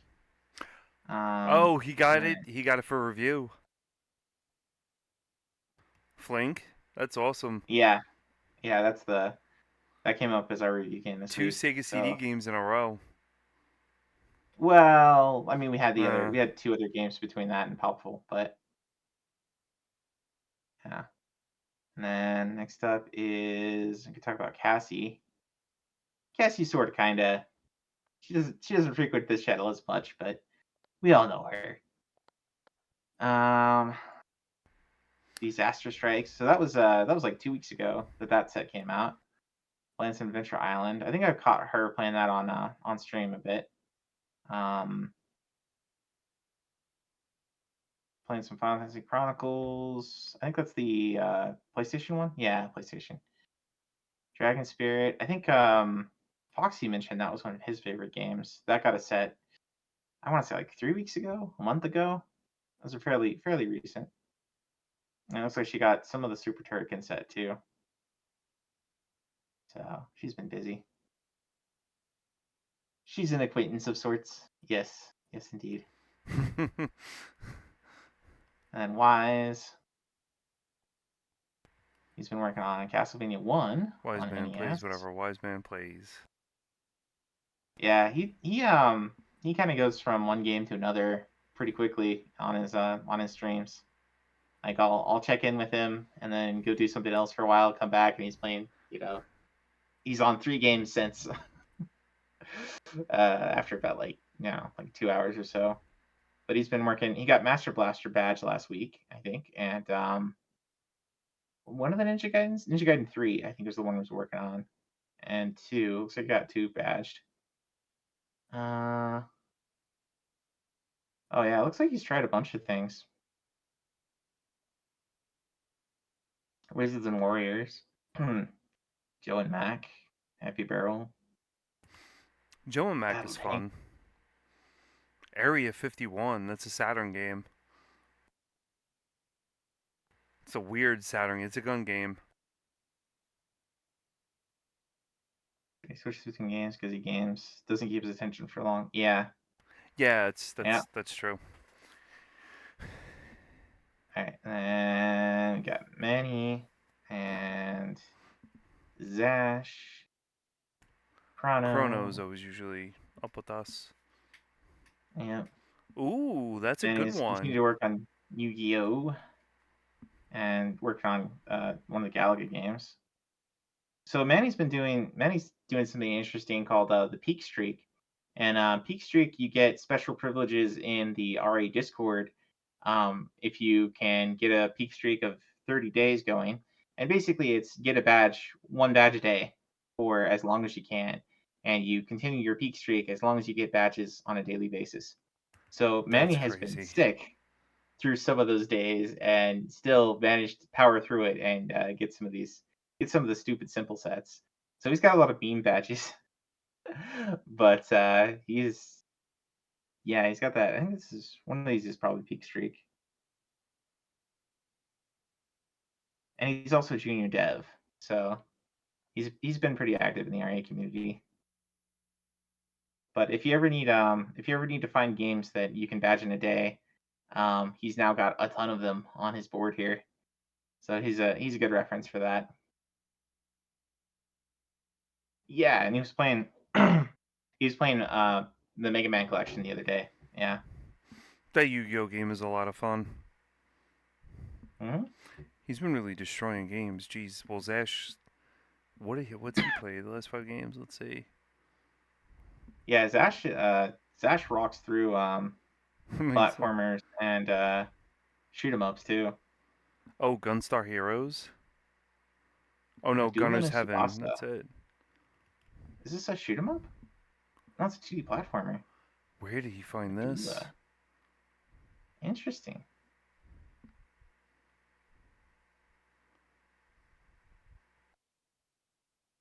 Donald Land, which I think is that Yeah. Is that a hack? It looks like it's a hack. But it's not. Wow, it's not. It's not. It's a McDonald's game. Oh, jeez. Interesting. The shmup guy. Yeah, Layla. He was talking to us about Layla last night. That's a pretty cool game. Layla on NES. And he went through Castle of Illusion, Super Turrican. So he's another one that went through that set from last week. Here you go. You got some competition. Oh, and you gotta yeah. catch up. Go Sweeper. Oh, and Cosmo Fighter. I remember that one. That one you can get in like 5 minutes. That's a really fun badge. Glay Lancer. Yeah, that's going back a bit. I remember watching him play Glay Lancer in Night Dreams like 2 weeks ago. Tekken Advance. I think Guy Lancer is actually the shmup of the week for Game Boy Guru Shmup Club. Oh. Oh, look, so... Oh, here... Whoa. Who is this? This is Chrono. Chrono already beat Frankenstein. That's crazy. Oh yeah, I mean that's a point and click. You could probably fast forward through the scenes or just skip them if you're just going for beat it quick. But I mean it's been out a couple of days now, so you could probably beat it pretty quickly. Oh wow, he has the Highland badge from NES. That game is rank. I saw that. Yeah, Chrono's like number 8 on the site, I think, something like that. Jeez. So he's got a lot. Yeah, 600 some. Or no, he's number 7 now. He beat somebody. And then I've got Lexi. Lexi's been doing Crash. Oh, so she Crash switched up, Bandicoot. and she's doing Crash Bandicoot. I did see her trying Lion King. It looks like she badged the Genesis one. Okay. Still have the Game Gear one to do, but she badged the Super Nintendo and the Genesis ones. Cool. I remember I think it's Volcano level in Lion King on Genesis. I remember getting stuck on that one as a kid at a friend's place all the time. Oh, Coach. I got Coach, RVK, and Cosmic. Yeah, I guess I should pull up mine too. And Foxy's. Yeah, I should talk about Foxy. So Diet Go-Go, that's our doesn't have a set, but that's our challenge game of the week. I couldn't get mine working for whatever reason. So I'll have to try looking for a different version or something. But I was just using the Final Burn Neo. Couldn't get that going. I was working on Sonic Jam. Legendary Axe 2, that was our challenge game last week. Or no, that was a review game last week. Snowboard Kids, we talked about. Yep, the Lion King.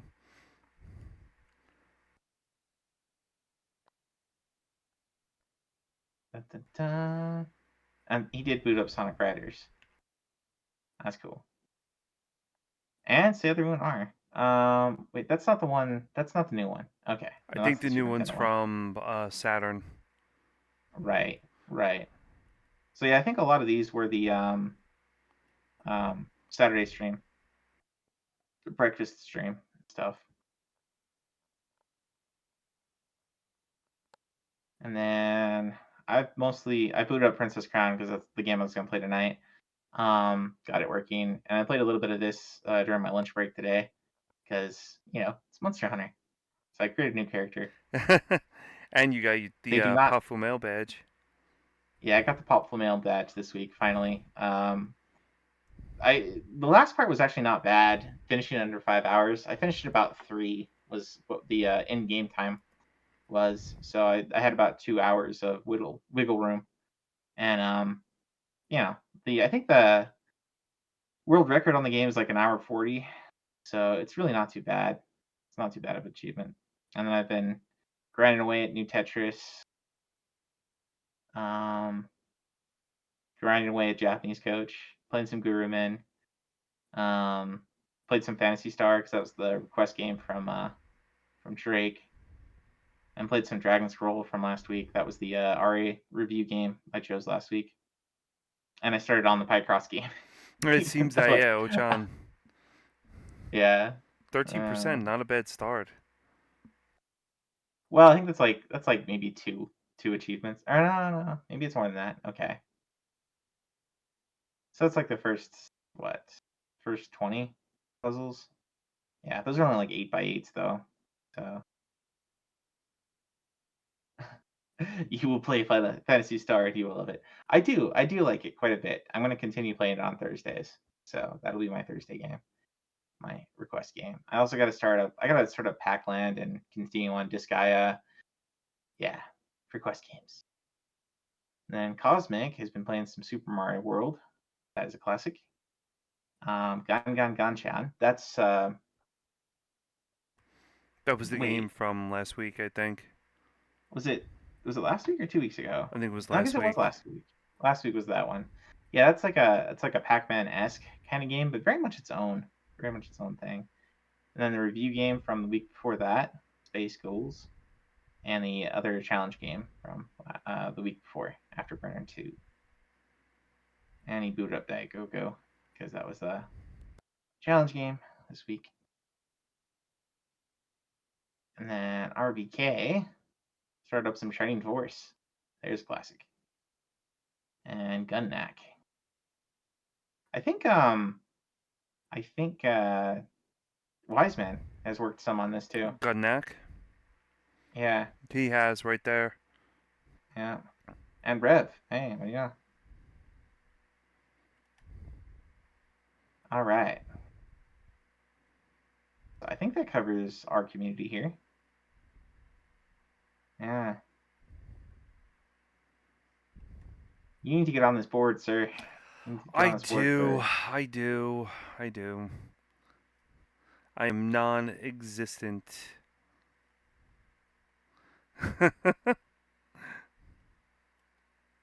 Oh, Drake's heard of Gunnack, he says.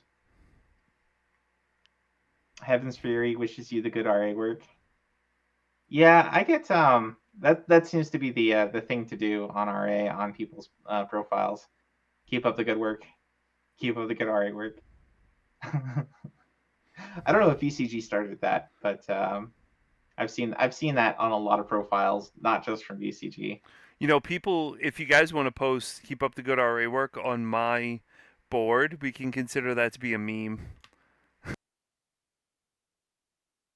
Yeah. It's just pretty bad because there's no really RA work. So hopefully with all these new Saturn games, they'll reinvigorate me to play some RA or even just play the game in general. Plus, what is it? Magic Knight is actually on that 14 console challenge anyway, so.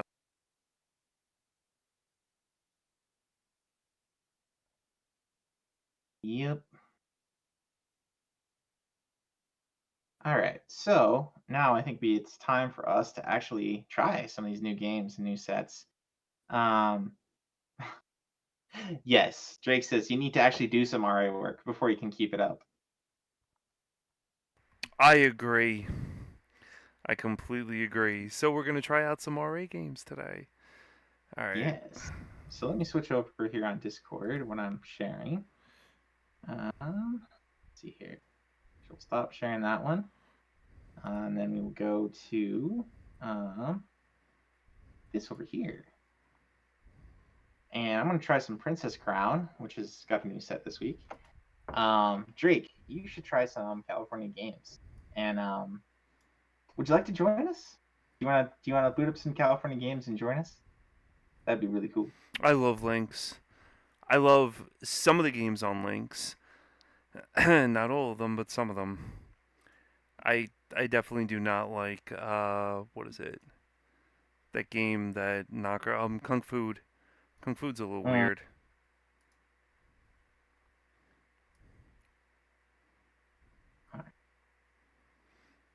California Games was a packing game. Yeah, you're right about that.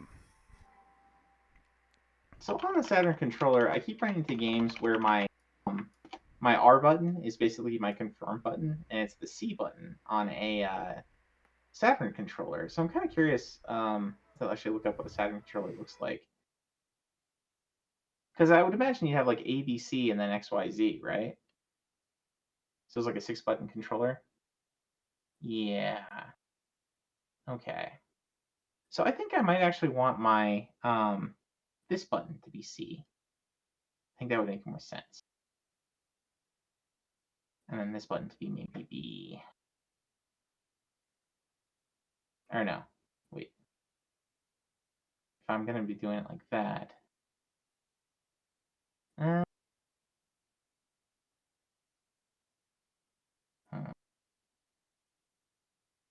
Maybe we'll just do the default.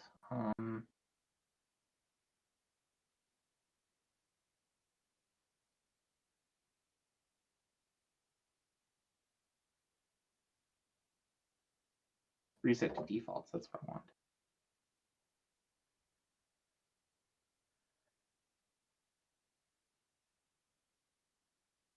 I don't know. It just seems weird to me to be hitting my R button for confirm. So many games. And I'm using a Retro Duo is the controller I'm using. So it's basically like a PlayStation 2 controller or a yeah, like a PlayStation or PlayStation 2 controller. I don't know.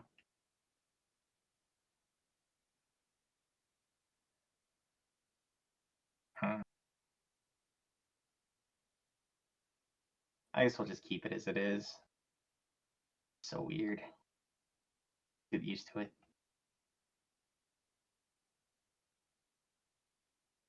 Okay, so I've got Princess Crown going, and Saiyan has Ray Earth. Are you talking, Saiyan? It's a miracle. I don't have any slowdown at all. This is like a dream come true. The last time we did this, I was ready to shoot the computer off to Venus. I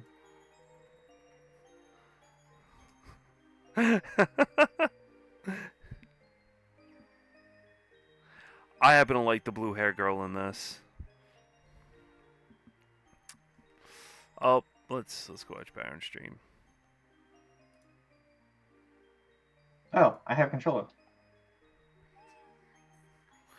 Magic Knights, I summon thee. So, little known fact about this, I played this on the Saturn.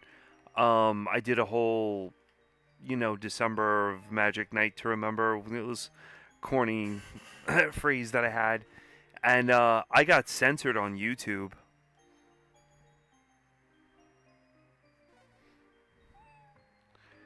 YouTube was like, oh, you can't have audio from that and blah, blah, blah. So...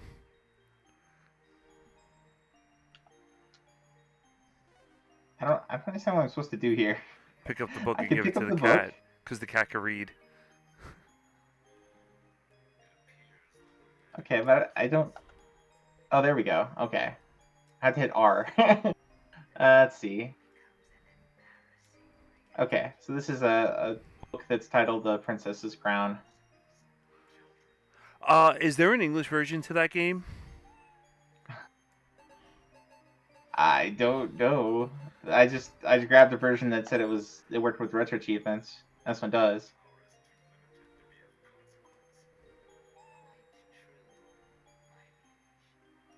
Let's see. Oh my god. So this starts long before the princess grew up. Hime something, yeah.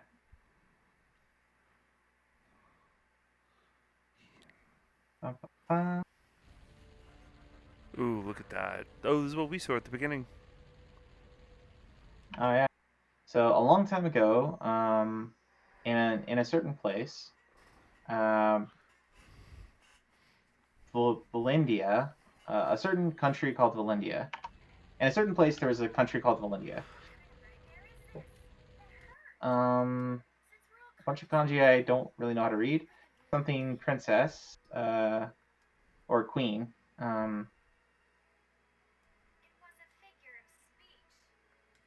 People.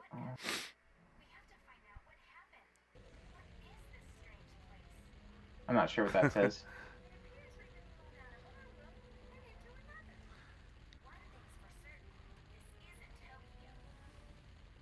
Yeah, the translation in this versus the anime, I would prefer the anime over this any day of the week. Mm. So,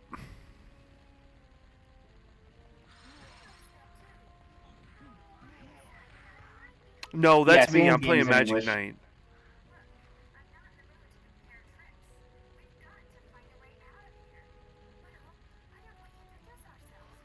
I'm Boomy.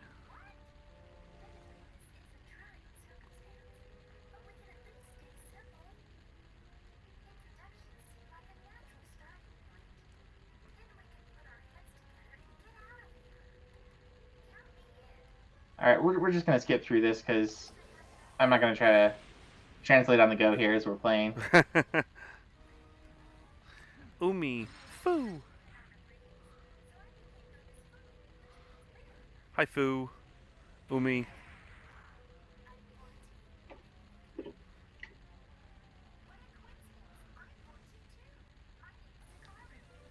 She's the only one that has the actual kind of normal name. Sakaru, Umifu.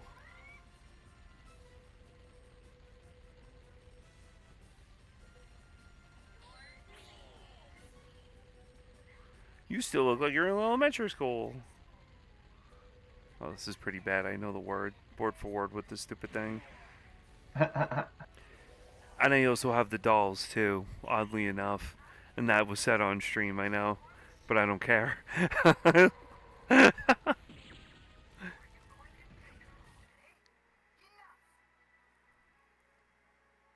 Oh, Clef.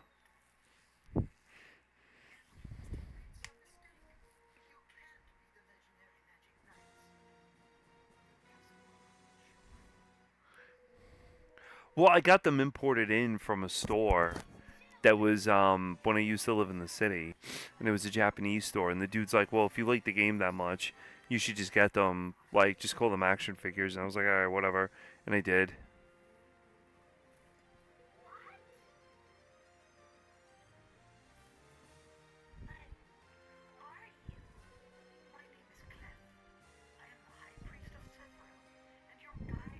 It's not Cicero in the anime either. I think it's like Cicero or some weird like name. How are you enjoying your game, Baron? If I wasn't on stream, I'd take the time to translate this out, maybe using like the phone app, the Google Lens or whatever. There's a lot I'm recognizing now after going through the Japanese coach game for a while, so I'm understanding a lot more, but still not really enough to really play through these games without too much trouble. Like, I don't know, if I was going slow through, it wouldn't be too bad, but I'm gonna get to at least the first fight or first couple fights to get some Chivos.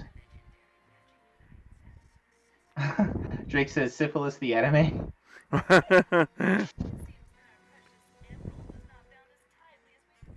Oh, it's Halcyon.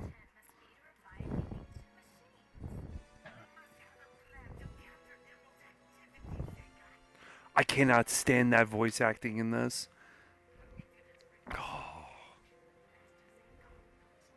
And his name in the anime is Zagato. It's not Zagat.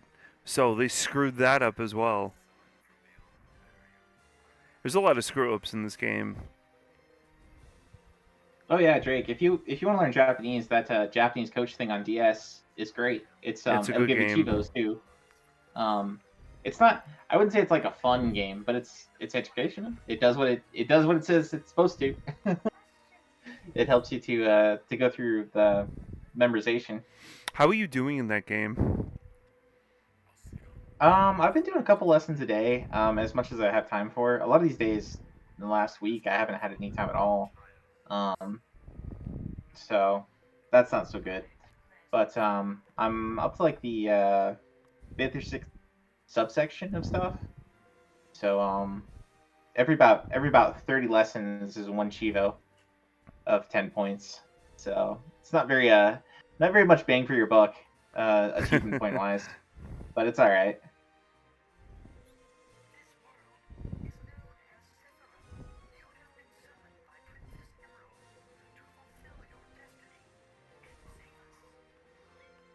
I think her name wasn't Emerald. I think it was Princess Emerald. Yeah, Princess Emerald. I think that's what they call her, not Emerald.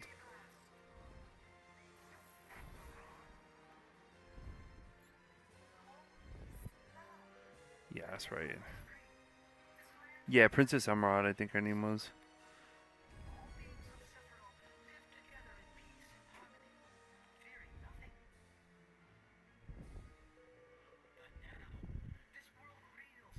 So I'm at a point here where the princess wants to go out and see the kingdom with her own two eyes, and her advisor's not super happy with that.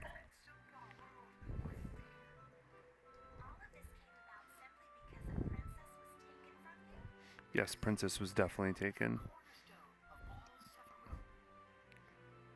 16 years later, you will be the Japanese master. Maybe. Hey, Guru, welcome in. Thank you for the raid. And you beat me to it. Damn it, I was going to type it too. You are quick on the draw. This is the RA review, so we're going through some of the new games. This whole week's been just so many Saturn games. We didn't go through them all in detail, but we hit some of the ones we were interested in, and now we're giving some of them a shot. So this is I'm giving one called Princess Crown on Sega Saturn a try. And Saiyan, he's the one below, is playing some Magic Knight Rare. How was Guy Lancer? Let's see. Princess Crown from Vanillaware. Oh, it just says it was developed by Atlas. So interesting. Prop. And Guy Lancer's awesome.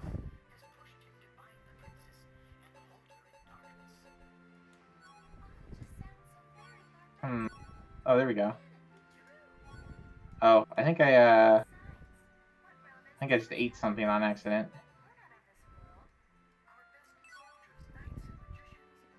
Oh, that's not what I wanted to do either.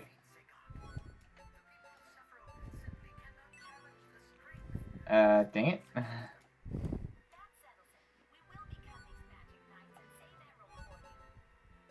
Okay, so... Wow, 1 CC on Guy Lancer. That's that's pretty amazing. Jeez.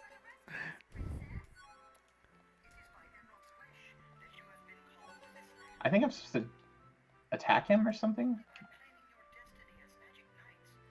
I don't have any other buttons though.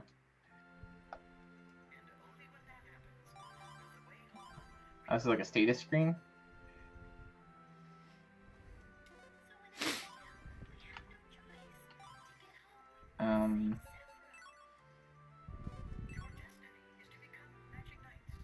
Okay.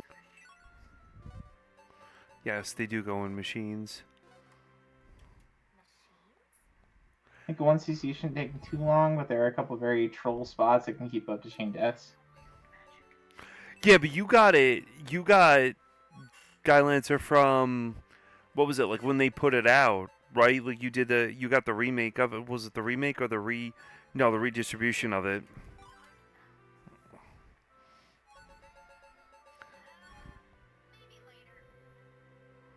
Right, right, Drake? I should have got Guy Lancer, and I did not. Yeah, the retro bit.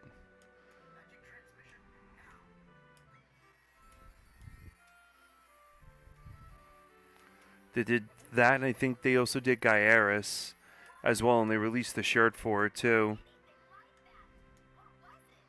I gotta look for that one. Retro bit. I think Retrobit also put out El Viento as well, if I'm not mistaken, if that was them.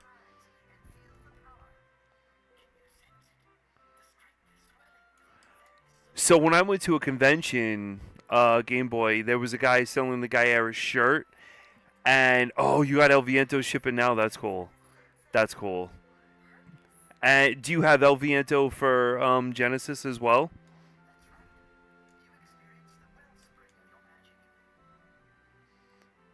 Gaiaris shirt's pretty badass, I'll admit. I mean, it's like I got that on my shelf, the shirt, and the guy was selling Gaiaris. And he didn't even know what he had. Like, he didn't even know what he had. He had the game and he had the shirt, and he's just like, I don't know what this is. Somebody traded this into my store. He had no clue at all, and I was like, oh, it's Gaiaris. I'll pick that up, no problem. I think I got it for like $30 with the shirt. And the box was sealed. I opened the box just to look at it and check it out. But I should have bought Guy Lancer.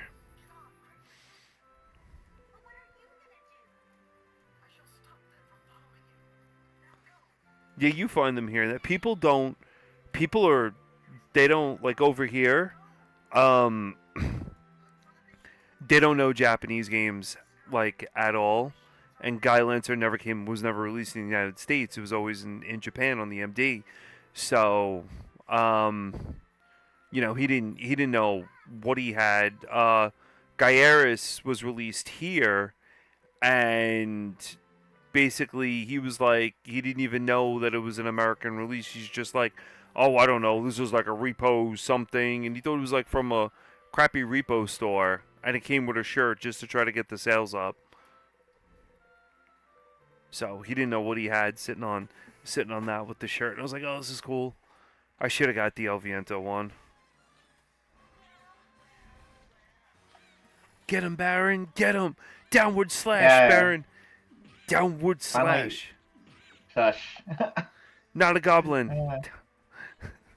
What? I said not a goblin. I'm making funny goblin references from... Okay. It's pretty... Baron's like, it's pretty bad. Don't do that again. Oh, El Viento's on Xbox?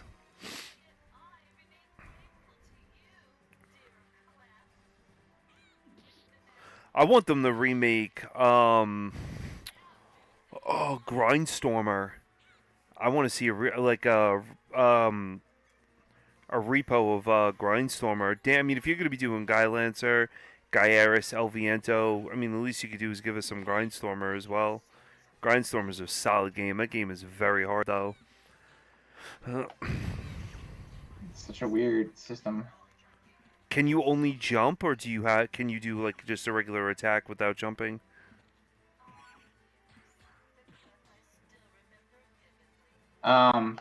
Yeah, you can do regular attack.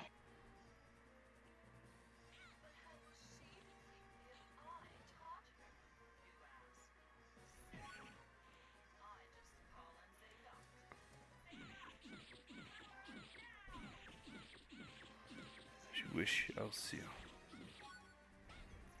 There we go. Alcyon.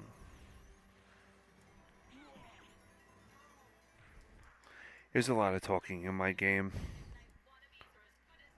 The controls for this are really weird. Like, that was a very detailed explanation. I didn't pick up most of it because it was all, in Japanese. But, okay. I can see why the person in the, there we go. We got a hee-ho. Yeah, this is definitely not a very, if we were doing a pop and play score, I'd give this like maybe a 2. Yeah, this thing is just too long. I should have chose the other game instead. Oh, I'm talking about my game. Like, just in terms of learning the control buttons. Mine just has says too if much someone talking wanted in to it. do- Yeah. If someone wanted to do Grindstormer, I would want them to mod the game so you can select either VV or Grindstormer from the jump. And the words would have to be better quality. The original Tengen releases are prone to failure. These North American copies. Yeah, that's why I got mine. Basically, it's in hard plastic. I don't take that out. I knew the boards were failing. Oh, P. P, come in. Good to see you. DW's here.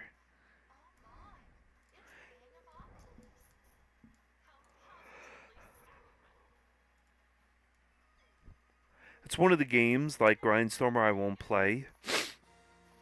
I'll emulate it if I really want to play it. I put it in the Genesis one time, and I was playing a long time ago, like 2 years ago, or like on stream, and it was I think the Genesis's power supply overheated, and the Genesis shut off a Grindstormer in it, and I think I had a panic attack on stream. It was bad. And then I put a fan on the power supply in the Genesis, and it turned back on. So I kind of, was a little stressed with that. I mean, it's first of all, it's an expensive game, and I'm like, yeah, I'm just gonna put this back and not play this anymore. I learned my lesson. So it gets cleaned like once a year, rubbing alcohol, check the board, do all that other stuff, and that would be it. Yeah, I would. Yeah, definitely, Mister.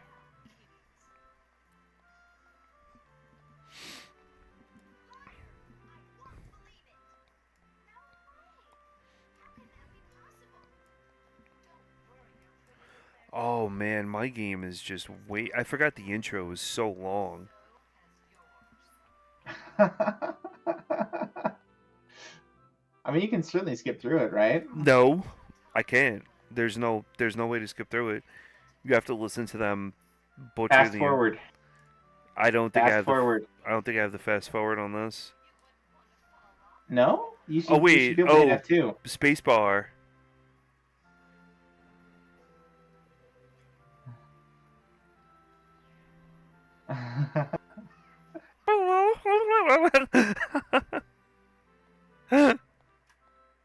Oh, you can set it to mute while fast forwarding. That's usually the preferred option for when you're streaming.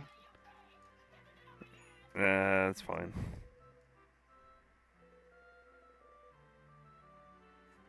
It does.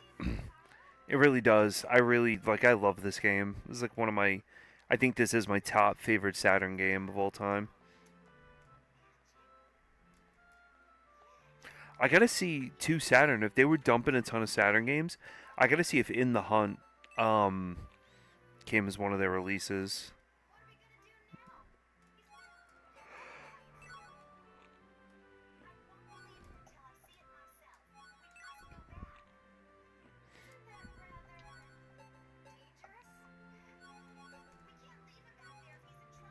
So I accidentally ate everything earlier. Well. I guess she was a hungry princess.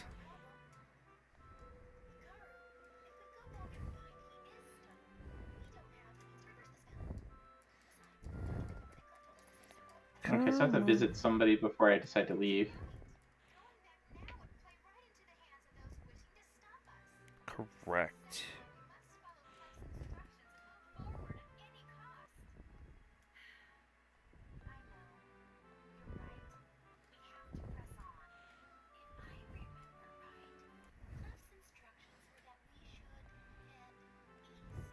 Yes, let's go head east.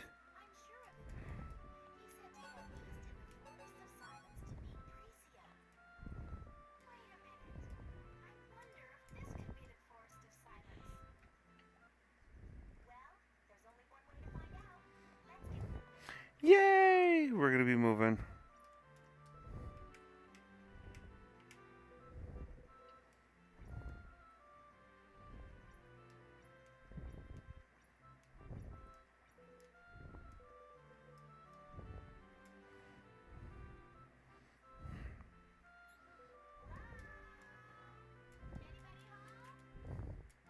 Nope, no one's home.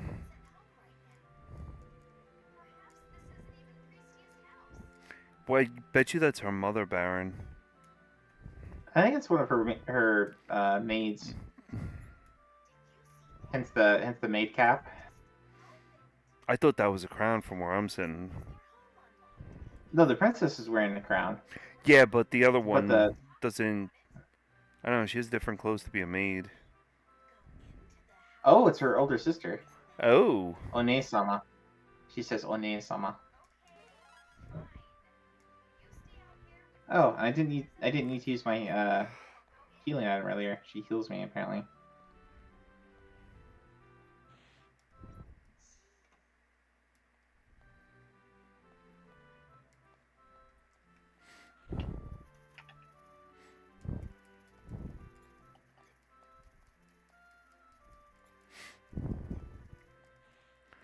Yep, it's this little guy right here. Pooh.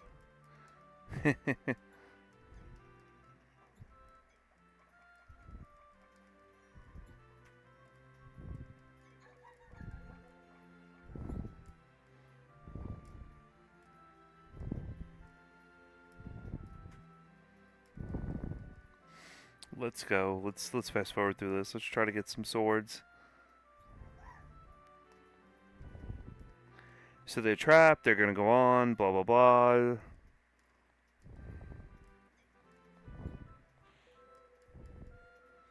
They're not thieves.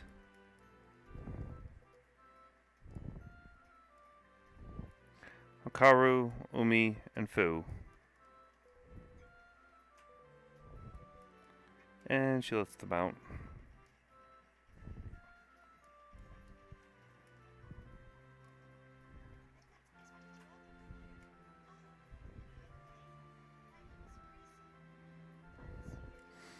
Oh, Pricia, yeah, she's the forge master.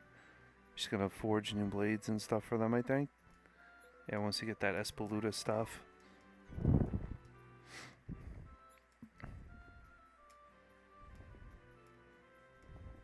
So how you doing in your game, Baron? You just running around talking to people? I just got a pendant. Is that the Yeah, queen? I don't know.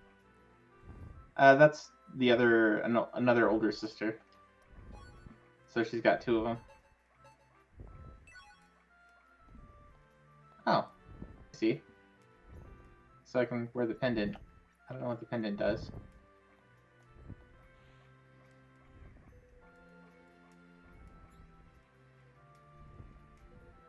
I think they also came out with that game on the Vita as well. Princess Crown? I believe so. I feel like I've seen it on other systems too. I'd never played it or tried it before, so.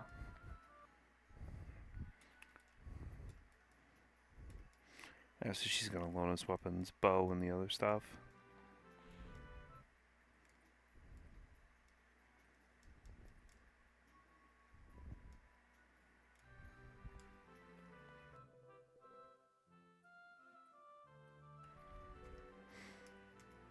Yeah, you gotta fight. I mean, she's supposed to be a fencing master, and she complains about fighting.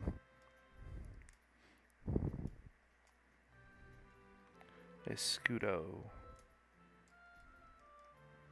We picked very talky games this night. Yeah, I was expecting this one to be, because it's an action RPG, I was expecting to get a little more into it more quickly. I mean, it wasn't that long before first fight, but yeah, the combat system in this one's not great either, I would say.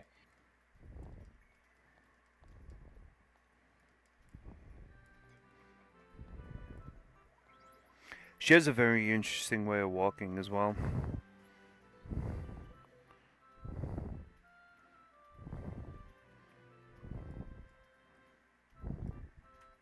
Oh, I guess I'm supposed to do something to make my way out of town is the objective right now. And the guard at the gate is not going to let me through. Pooh.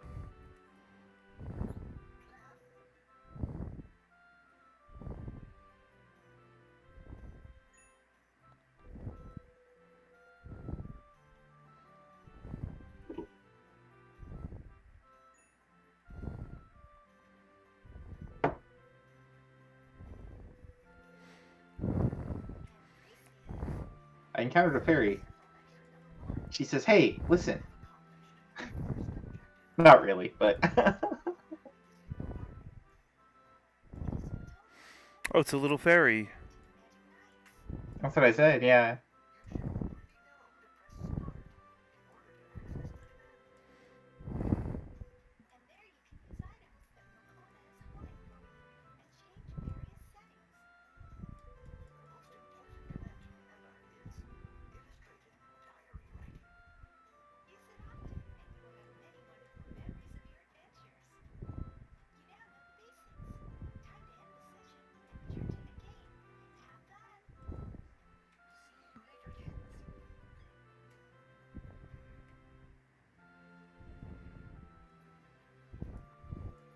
So what's the fairy talking about?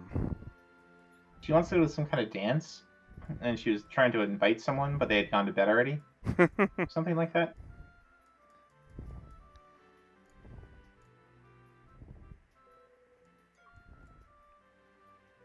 Look, I got an achievement unlocked. There we go.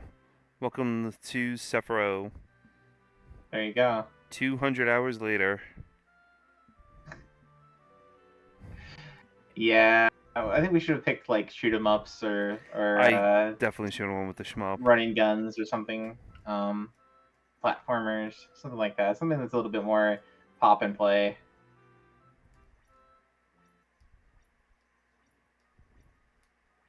And I mean that this is, early Atlas, Vanillaware, does make me, interested in trying it out, but it's definitely not as pop and play as some of their other games. I mean, granted, a lot of their other games are pretty complicated, have pretty complicated control schemes too, like Odin Sphere and Dragon's Crown, I guess. Oh, Odin Sphere is a fun game, though. Yeah, I'm not saying it's a bad game. I'm just saying that they're The controls are a schemes little weird. Yeah, it's got a lot of mechanics. It's not just move and attack. I hate these little guys. Whoa.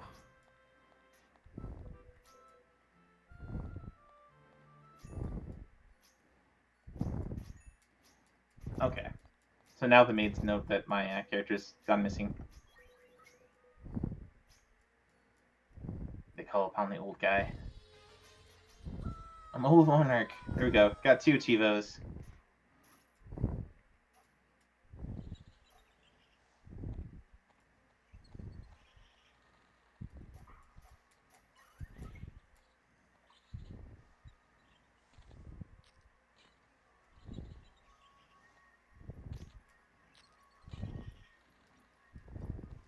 Isn't that interesting? Is there anything back here?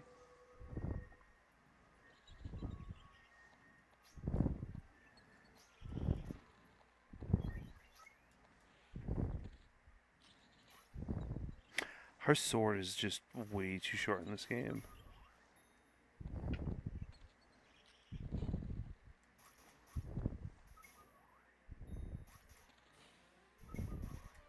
A dodo! Am I gonna win against the dodo? Ooh, he landed with a swift attack. But Baron's jump attack does more damage. Baron with the thrust, but the dodo knocks Baron down again. Baron comes off the offensive with a high slash. Well, we can see whose game is more interesting, I guess. Yours is sure? Yeah, mine's like, hey, let's run through the forest and talk for 200 hours.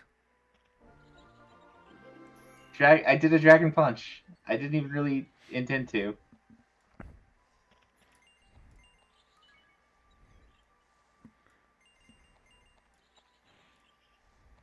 Okay. This is the that was costume fun. that Foxy has.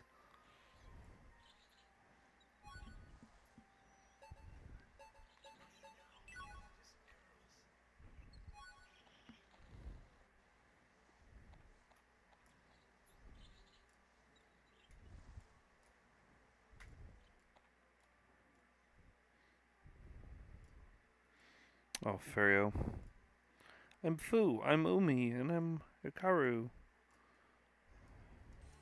And I am blah blah blah blah blah.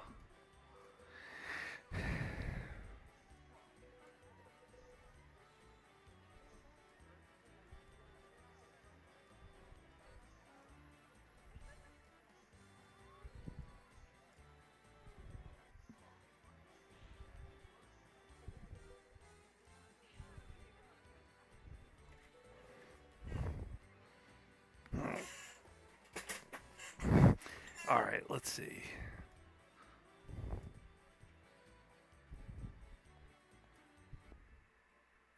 Jake says he's gonna play some California games now. Oh! Can you wanna be invited on the call, Jake? Share your screen too.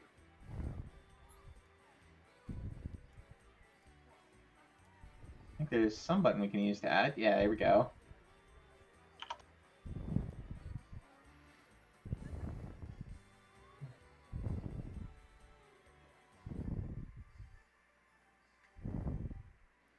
Oh, now it's just me. Did he hang up?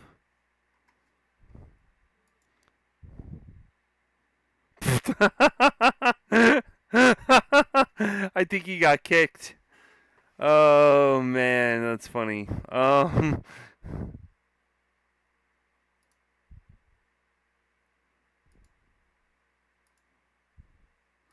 Yeah, I don't know how to get back. I don't know how to get Baron back on here. Oh, oops. There you are. You're back. That's weird. I thought I was adding Drake to the call. I guess it made a new call. I'm all confused now.